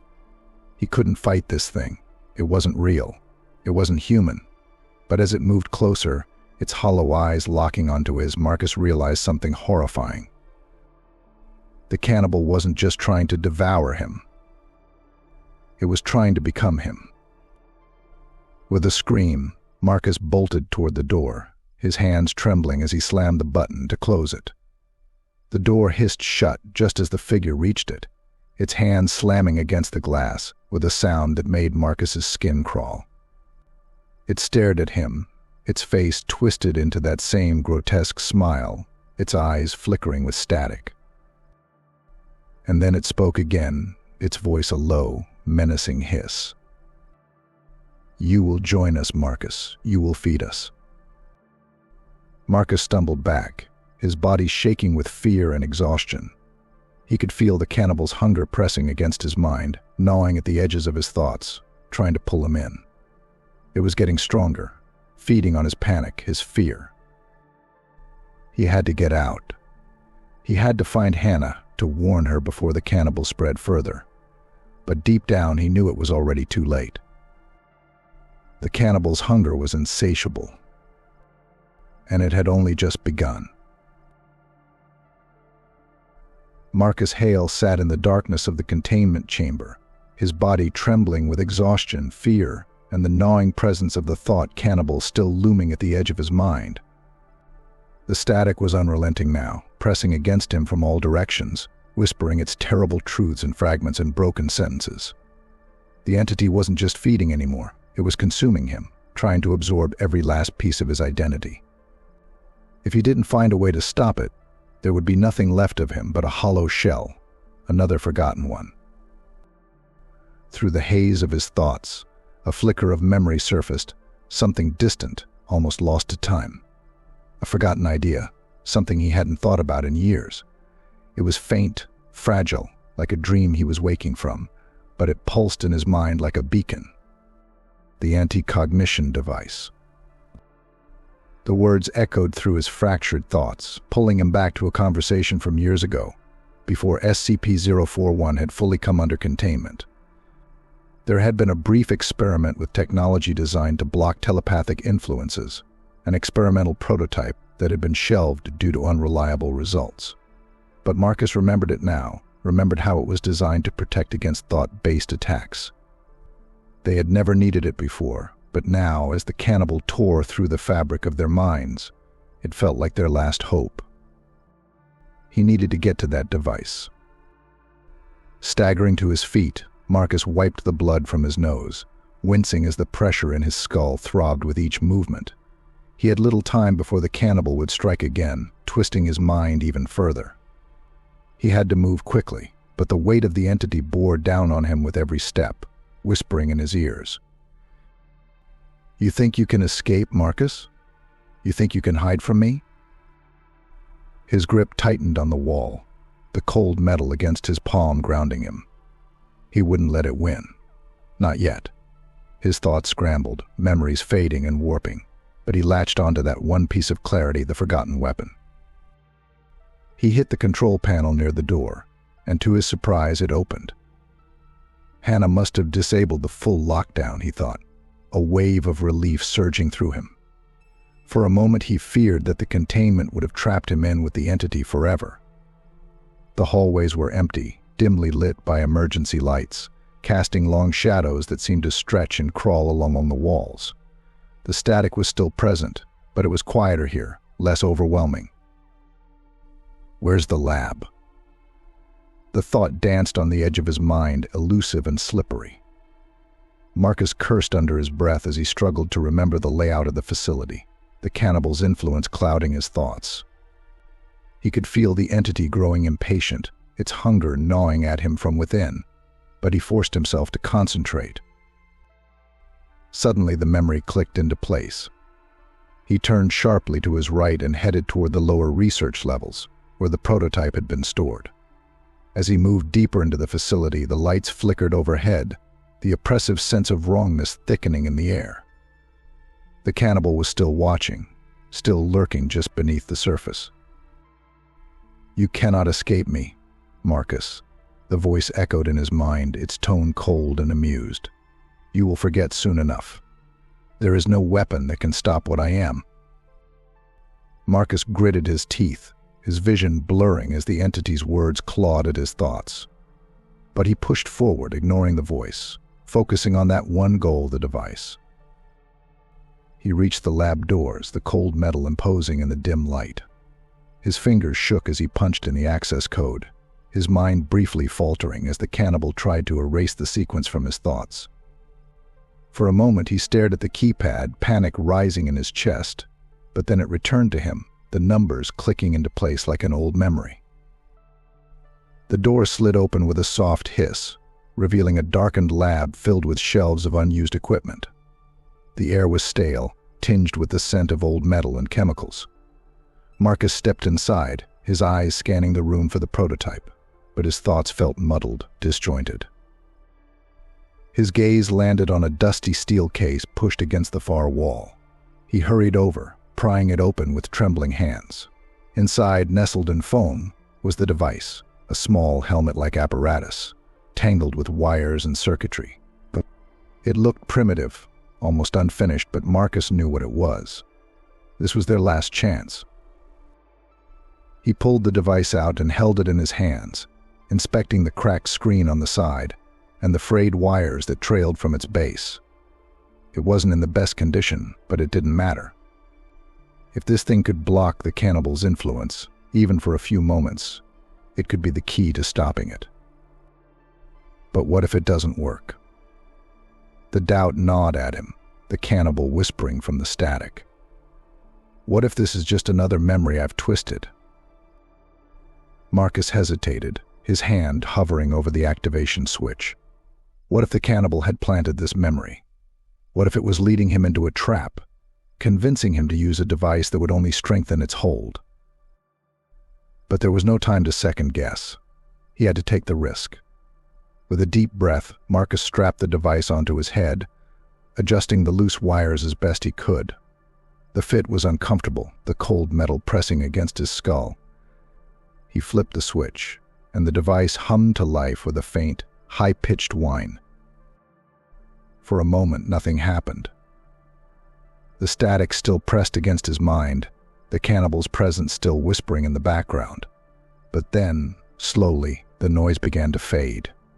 It wasn't gone, not completely, but it grew distant, like the sound of a far-off storm. The pressure in his skull lightened, and for the first time in what felt like hours, Marcus could think clearly.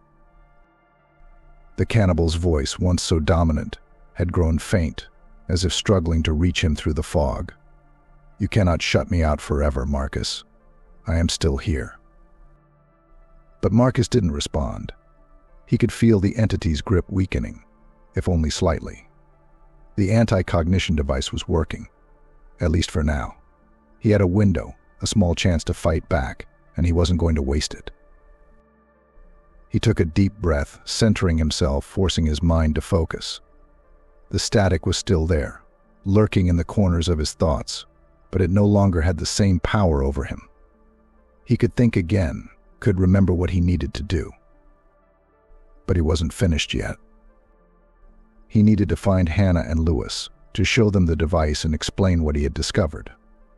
With this technology, they could shield themselves from the cannibal's influence, even if only temporarily. If they could stay clear-headed, they could find a way to trap the entity, to sever its connection to SCP-041 once and for all. Marcus turned toward the door, determination swelling within him. But as he moved to leave, a flicker of motion caught his eye. Something was moving in the shadows, just beyond the edge of the lab. He froze, his breath catching in his throat. From the darkness, a figure emerged. Its body was twisted, its face distorted, as if it had been pulled apart and reassembled wrong. Static flickered across its skin, distorting its features. For a brief, heart-stopping moment, Marcus thought it was another manifestation of the cannibal, another forgotten soul dragged into the real world. But then the figure stepped into the light, and Marcus's blood ran cold. It was himself. A grotesque, twisted version of himself, a doppelganger born from his own mind, its eyes flickering with static. It moved toward him, its lips curled into a cruel smile. "You can't escape me," Marcus had hissed, its voice a distorted mirror of his own. "I am inside you. I will always be inside you." The doppelganger lunged. Marcus barely had time to react, ducking to the side as the figure's hand slashed through the air where he had been standing. It moved with unnatural speed, its body jerking and twitching as it came at him again. The anti-cognition device hummed on his head, but it could only do so much. The cannibal was still there, still feeding on his thoughts, and now it had taken physical form. It was no longer just in his mind, it was becoming real. He scrambled backward, his heart racing, but the doppelganger was relentless. It lunged again, its face twisted with malice, its eyes flickering with the same hunger that had consumed the others. But Marcus wasn't ready to give up. With a surge of adrenaline, he grabbed a metal rod from a nearby shelf and swung it with all his strength. The rod connected with the doppelganger's head, sending it crashing to the ground with a sickening thud. The figure twitched, its body spasming, and then dissolved into static, vanishing as quickly as it had appeared. Marcus stood there, panting, his chest heaving with exhaustion. The anti-cognition device buzzed faintly on his head, the static growing quieter once more. But the battle wasn't over. The cannibal was still hungry, and it wouldn't stop until it had consumed them all. Marcus's heart pounded as the remnants of his doppelganger dissolved into flickering static. The room buzzed with energy, the faint hum of the anti-cognition device strapped to his head the only thing keeping the cannibal at bay. He had faced down a twisted version of himself, his own memories, thoughts, and fears pulled from the recesses of his mind, warped into something grotesque. The cannibal wasn't playing games anymore. But now, as Marcus stood alone in the lab, the weight of the moment bore down on him. The entity was growing bolder, pushing further into reality, using his own identity as a weapon. His only defense, the anti-cognition device, gave him a fragile shield, but he knew it wouldn't hold forever. He wiped the sweat from his brow, pushing the terror to the back of his mind as he turned to leave the lab. He had to find Hannah and Lewis, if they were still alive. The device worked, but they needed to protect themselves too, or the cannibal would tear them apart, just like it had done to Neil and the others. If they could just buy a little more time, there might still be a way to stop this. The hallways were eerily silent as Marcus moved through the facility, every step sending echoes bouncing off the walls. The static was still there, always at the edges of his perception, flickering like a dying signal, but it couldn't get past the device. Not yet. He focused on that thought, clinging to it as the cannibal's whispers gnawed at the edges of his mind. "You can't run forever, Marcus." The voice cut through his thoughts like a knife. Marcus flinched, pressing his fingers against his temples as the cannibal's presence pushed against him, probing for weaknesses. But the anti-cognition device held firm, humming softly in his ears. "I'll find you," the voice continued, smooth and mocking. "You can hide behind your machines, but you're still mine. You always have been." Marcus clenched his fists, his nails digging into his palms. "I won't let you win," he muttered under his breath, though the fear gnawed at him. The hallway stretched on, the lights above flickering intermittently, casting long shadows that shifted and twisted in the corners of his vision. He quickened his pace, forcing himself to stay focused. He had to reach Hannah. She would understand what they had to do. Together they could. The lights flickered violently, and the world around him dissolved. Marcus stumbled, his hand shooting out to catch the wall, but his fingers grasped only empty air. The facility, the hallway, everything, it was gone. In its place, a swirling void of static engulfed him, pressing in from all sides, pulling at his mind with cold, invisible fingers. He was back in the cannibal's domain. "No," Marcus whispered, his heart pounding in his chest. He frantically reached up, feeling for the anti-cognition device, but it was still there, buzzing faintly against his scalp. It should have been protecting him, shielding him from this, but somehow the cannibal had dragged him back into the static. Around him, the air shimmered with shifting shapes, distorted images, and half-formed thoughts. He could hear them, the echoes of memories long forgotten, voices overlapping, whispering in languages he didn't recognize. Figures flickered in and out of existence, their faces twisted and blurred, their eyes empty. These weren't just manifestations. They were pieces of him, pieces of the people the cannibal had consumed, all trapped in this swirling chaos. The ground beneath his feet seemed to ripple, as though the very fabric of reality was unraveling. Marcus could feel it now. He was standing on the precipice between two worlds, caught in the liminal space where the cannibal thrived. And then from the shifting void, a figure emerged.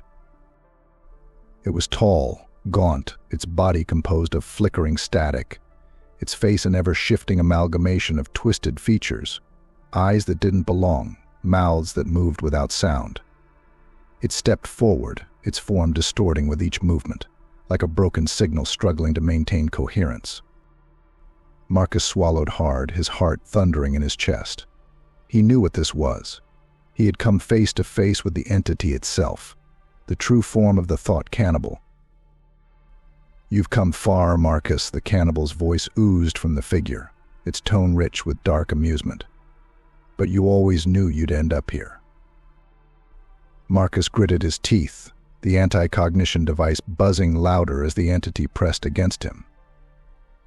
"I'm not done yet," he said, though his voice wavered with the fear gnawing at his insides. The cannibal's form flickered, its many mouths stretching into a grotesque grin. "Not done," it echoed mockingly. "You've been mine since the beginning. You've always been part of me.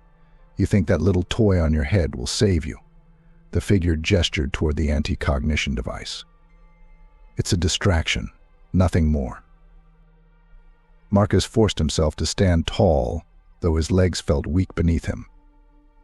"I won't let you consume me," he said, the words barely holding together under the weight of the entity's presence. "I know how to fight you now. I found your core." The cannibal's laughter echoed through the static, a sound that sent chills down Marcus's spine. "You found nothing, Marcus. You found what I wanted you to find. You've been playing my game, running in circles, following the breadcrumbs I left for you. And now you're here, right where I want you." The ground beneath Marcus trembled, and the static pulsed around him, growing thicker, darker. His heart raced as he realized the truth. The cannibal had been manipulating him from the start, leading him deeper into the trap. The core he thought he'd severed was just another illusion, another piece of the entity's twisted design. "You've fed me well, Marcus," the cannibal continued, its many voices overlapping. "All your fears, your doubts, your memories, they've made me stronger. And now, it's time to finish what we started." Marcus's mind raced, his thoughts spiraling as the entity pressed in from all sides. He had been played, manipulated into thinking he had a chance, when in reality he had only been fueling the cannibal's hunger. It had lured him into this confrontation, knowing that it had already won. But even in the face of that overwhelming despair, a spark of defiance flared within him.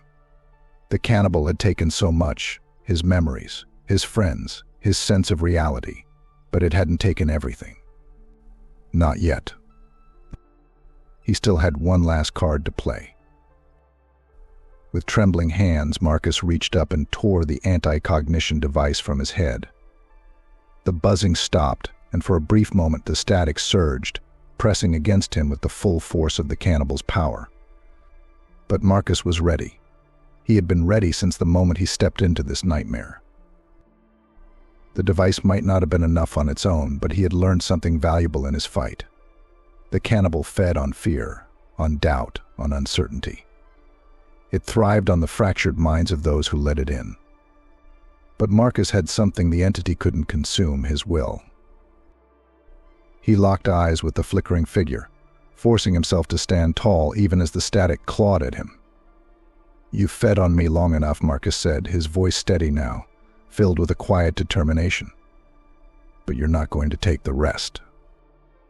The cannibal's form wavered, the grin on its many faces faltering. "I know what you are," Marcus continued, his voice gaining strength. "You're not invincible. You're a parasite. You only survive because people let you in. But I'm done letting you in." The static screamed around him, the air vibrating with the cannibal's fury. The entity surged forward, its form distorting, unraveling as it lunged toward Marcus. But this time, Marcus didn't flinch. He met the entity head-on, his mind clear, his thoughts focused. The static pulsed violently, the ground shaking beneath him as the cannibal tried to break through, to consume what was left of him. But Marcus stood firm, pushing back with every ounce of willpower he had left. "I won't be your puppet," Marcus growled, his voice cutting through the noise. "I'm taking back control." And then, with a final surge of defiance, Marcus reached deep into his mind, into the place where the cannibal had taken root, and he tore it free. The static exploded around him, a deafening roar that shattered the air. The cannibal's form writhed, its many faces contorting in agony as it began to dissolve, its hold on Marcus slipping. Marcus felt the entity's presence weakening, its grip on reality unraveling.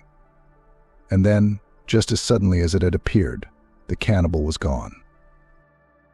The void around him shattered, and Marcus collapsed to the ground, gasping for breath as the real world rushed back into focus. The static was gone. The nightmare was over. For now. The cold floor of the facility felt unforgiving beneath Marcus's body. Every breath he took rattled with exhaustion, the strain of fighting the thought cannibal leaving him drained. Though the static had dissipated, the weight of what had just happened still hung in the air like a dark cloud. The battle had been fierce, but Marcus knew, deep in the recesses of his mind, that it wasn't over. The cannibal had been beaten back, but it wasn't gone. It was waiting. And there was only one way to stop it for good. Marcus dragged himself to his feet, every muscle in his body protesting the movement. The air was thick with silence, a stark contrast to the oppressive static that had filled his head just moments ago. His mind felt raw, the remnants of the cannibal's influence still pulsing at the edges of his consciousness. But he was free, at least for now. He needed to find Hannah and Lewis, needed to warn them of what had to be done. The only way to end this nightmare was to sever the cannibal's connection to reality completely. And that meant one thing: SCP-041. The patient who had unwittingly become the anchor for the entity, the source. His footsteps echoed in the empty hallway as he made his way toward the control room, the dull flicker of emergency lights casting long shadows. His thoughts raced, jumping from plan to plan, but one truth remained at the forefront: the cannibal wasn't going to stop until it consumed everything. As Marcus approached the door to the control room, it slid open with a hiss, revealing Hannah and Lewis huddled over a console. They looked up as he entered, relief washing over their faces when they saw him. "Marcus," Hannah said, her voice filled with a mix of relief and concern. "We were starting to think we'd lost you."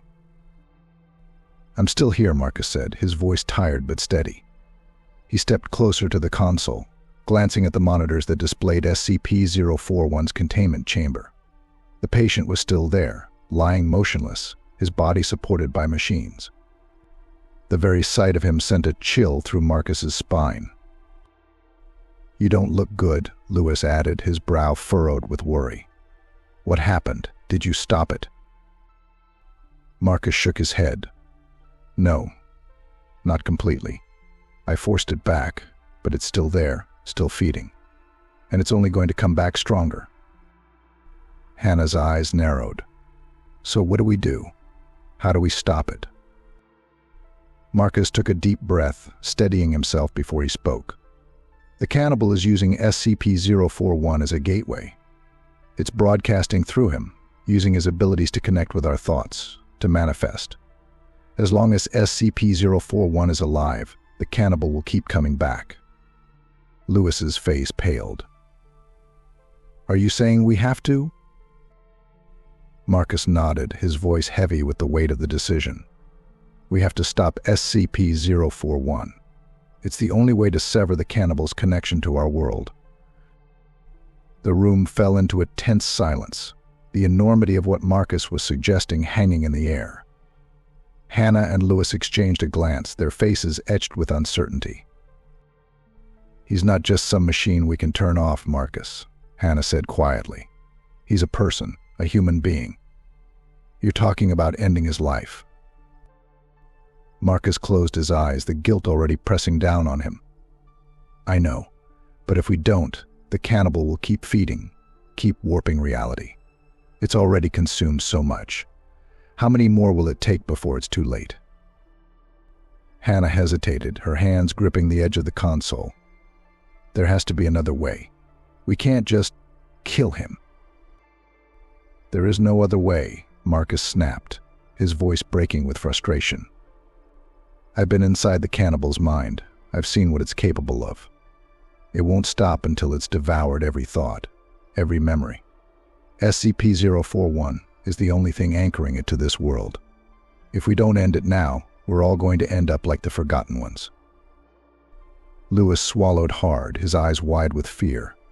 But how do we do it? He's on life support. If we pull the plug, it'll be over. Marcus nodded grimly. That's the only option we have. Hannah's face tightened, her jaw clenched with inner conflict. She looked at Marcus, her eyes pleading. Are you sure? Are you absolutely sure this is the only way? I'm sure, Marcus said, his voice barely above a whisper. I wish there was another way, but there isn't. Hannah stared at him for a long moment before nodding slowly. All right, if this is what has to be done, we'll do it together. Marcus's heart ached with the weight of the decision, but there was no turning back now. He moved toward the console that controlled SCP-041's life support systems, his fingers trembling as they hovered over the controls. The machines beeped softly, keeping the patient alive, oblivious to the chaos he had unintentionally unleashed. With one final glance at Hannah and Lewis, Marcus steeled himself. Once we do this, the cannibal's connection will be severed. But we need to be prepared. It's going to fight back. Hannah nodded. We'll be ready. Marcus's fingers brushed the controls, and he hesitated.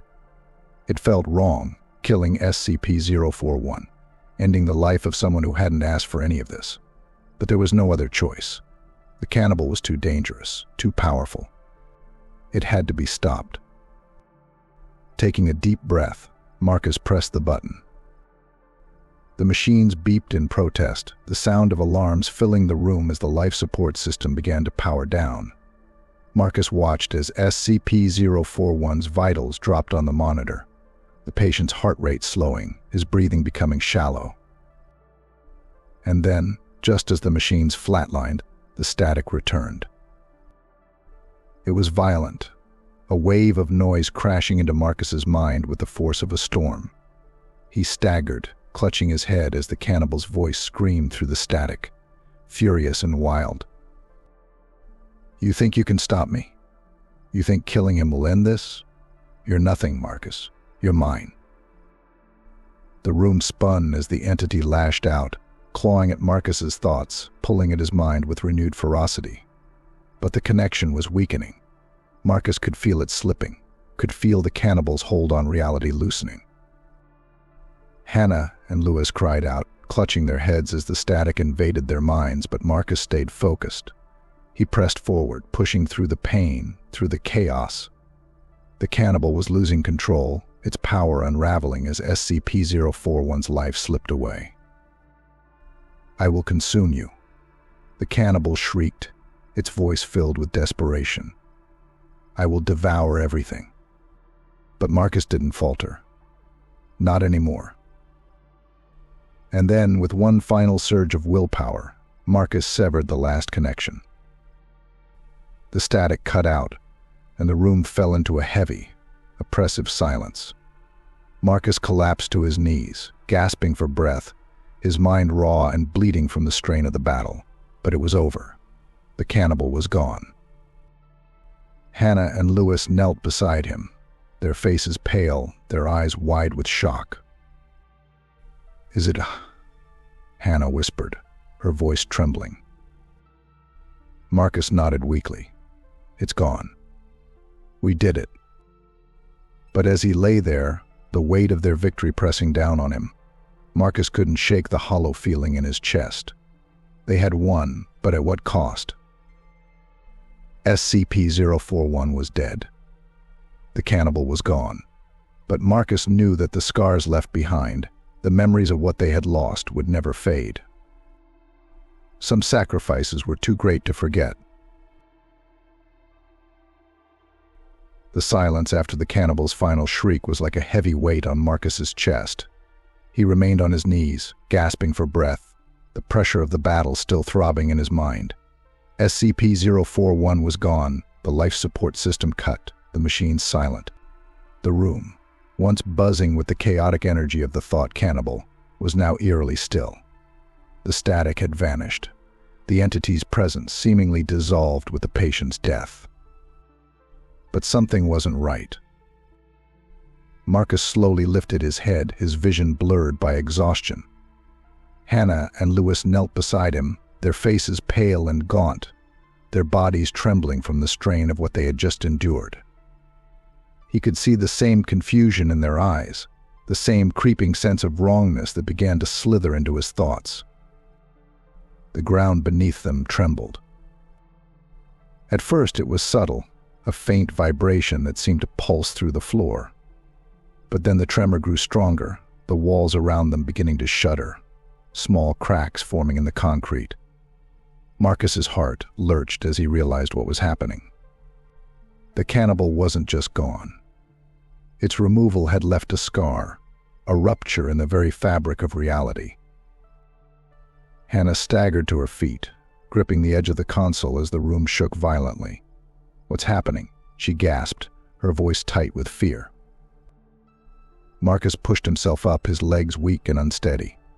His mind was racing, trying to make sense of the tremors, of the sudden instability that had settled over the facility. But then it hit him. The cannibal had been an anchor, a parasite feeding on the thoughts and memories of those around it. By killing SCP-041, they hadn't just severed the cannibal's connection. They had severed something deeper. The cannibal was holding reality together, Marcus muttered, his voice barely audible over the rumbling. It was feeding off our thoughts, but it was also keeping things in place. Hannah's eyes widened in horror. "You mean we broke reality?" Marcus nodded grimly. The cannibal wasn't just a parasite. It was tied to SCP-041's abilities, broadcasting through him, keeping the threads of reality from unraveling. By cutting him off, we'd destabilized everything. The tremors grew more intense, the cracks in the walls widening, chunks of debris falling from the ceiling. The ground beneath them rippled, as if the entire facility was floating on a vast, shifting sea. Marcus could feel it now. The boundaries between the physical world and the mental world, the world of thoughts and memories, were dissolving. They had torn open a rift, and reality itself was collapsing. "We need to get out of here," Lewis shouted, his voice strained with panic. He stumbled toward the exit, but the door wouldn't open, the mechanisms jammed by the violent tremors. Hannah frantically pounded on the console, trying to access the facility's systems, but everything was offline. The power flickered, the emergency lights dimming as the building groaned under the weight of the rift. "We can't leave," Marcus said, his voice hard with resignation. "It's too late. The air around them shimmered, the edges of the room beginning to distort, to blur like the flickering of a broken television screen. Marcus's heart raced as he watched the walls warp, the physical structure of the facility bending in ways that defied logic. The rift wasn't just tearing apart the building, it was tearing apart their perception of space, of time. Lewis screamed as the floor beneath him shifted, the ground breaking apart and revealing a swirling void beneath, a gaping maw of darkness filled with fractured images, distorted memories. He scrambled backward, his eyes wide with terror. "We have to do something," Hannah cried, her voice desperate. Marcus knew she was right, but what could they do? The collapse had already begun. The cannibal had been the last tether holding reality together, and now that tether had been severed. The boundaries between the physical world and the world of thought were bleeding into each other, and soon there would be nothing left but chaos. And then, amidst the growing roar of the collapsing world, a familiar voice echoed through the static. "You thought you could stop me." Marcus froze, his blood running cold. The cannibal's voice. It was faint, distorted, but unmistakable. The entity hadn't been destroyed. It had merely shifted. "I am everything now," the voice hissed, its tone dripping with malice. "Your thoughts, your memories, your world, it's all mine." The rift was the cannibal's doing. It hadn't been severed, it had evolved. It had consumed enough of their thoughts, enough of their reality, that it no longer needed SCP-041. It had become something more, something bound to the very fabric of existence. Marcus's heart pounded in his chest, panic rising like bile in his throat. "It's still here," he whispered, his voice trembling. "The cannibal, it's not gone. It's not gone. It's everywhere." The walls continued to warp, the air around them thick with distortion. The ground buckled, and Marcus could see more of the facility breaking apart, chunks of the ceiling falling away to reveal a swirling void overhead. The static returned, faint at first, but growing louder, filling the space with a sickening hum. Hannah looked at Marcus, her eyes wide with terror. "What do we do?" Marcus stared at the collapsing world around him, his mind racing. The cannibal had become part of reality itself, feeding off the collapse, growing stronger with each passing second. There was no stopping it now. But maybe, just maybe, they could contain it. "We have to isolate it," Marcus said, his voice urgent. "We can't stop the collapse. But if we can trap the cannibal inside the rift, we might be able to contain it before it consumes everything." "But how?" Lewis asked, his voice shaking. Marcus glanced at the console, the blinking lights reflecting in his tired eyes. "We need to overload the containment systems. If we can force a power surge, we might be able to create a barrier strong enough to trap the cannibal inside the rift. It's a long shot, but it's all we've got."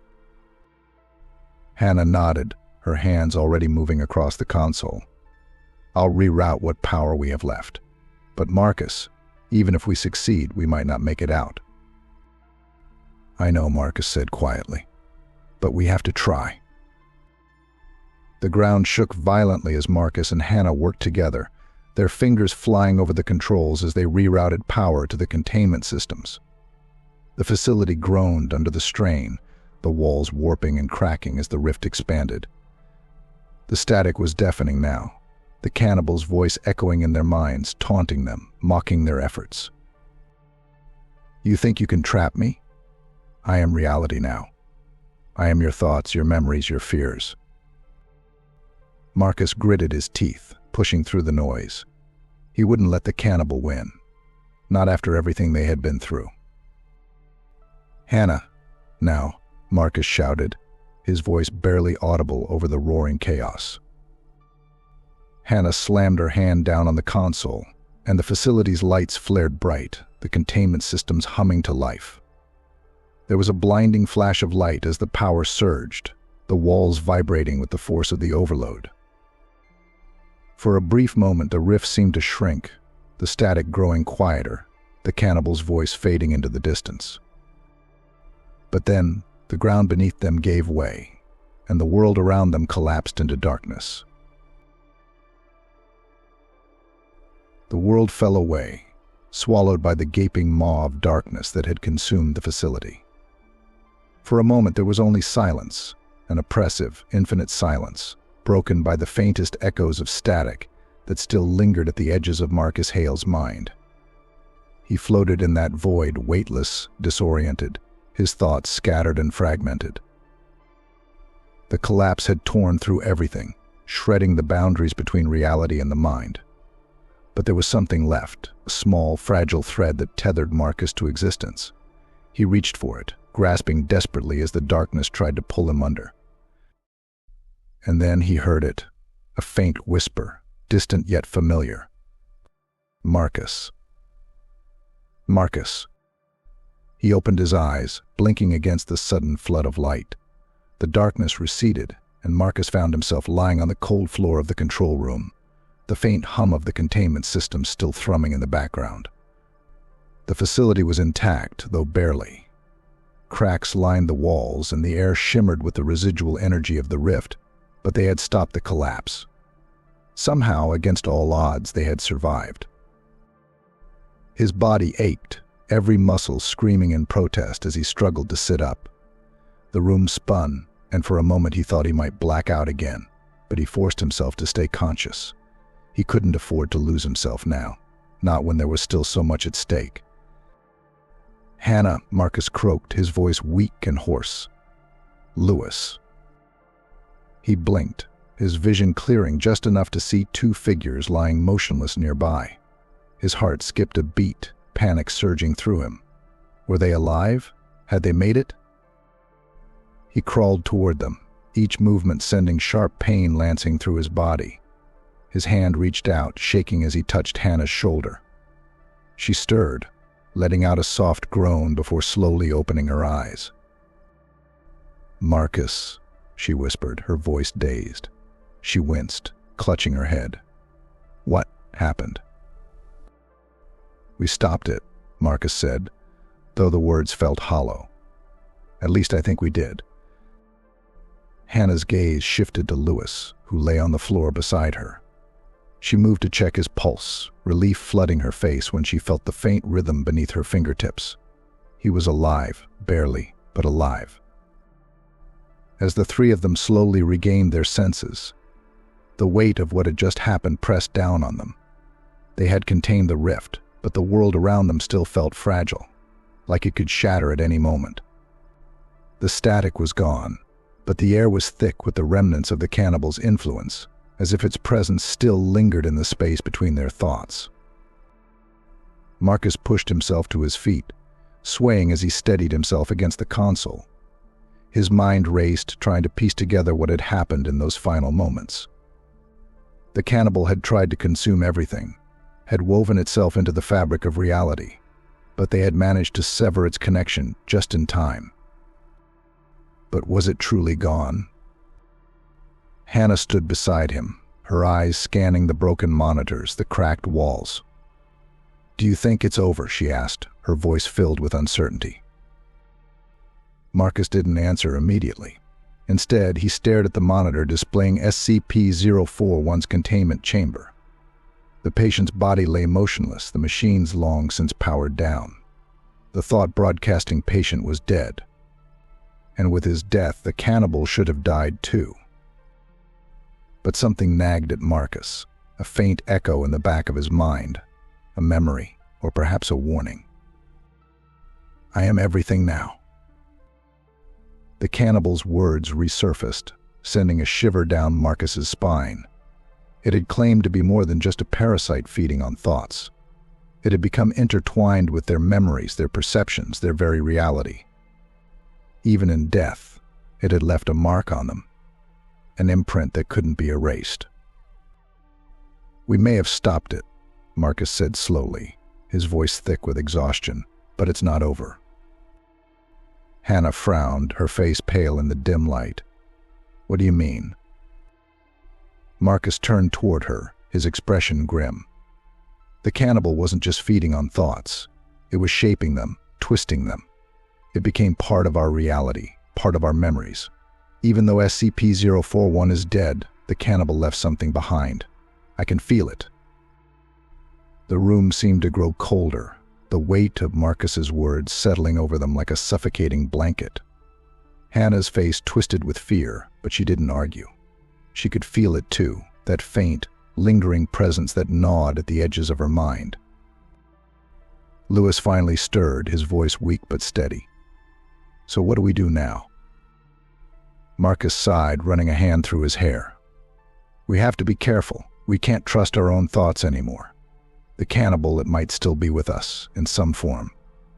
It's left a scar on reality on us. We have to watch for it, be ready if it tries to resurface." Hannah's eyes darkened with understanding.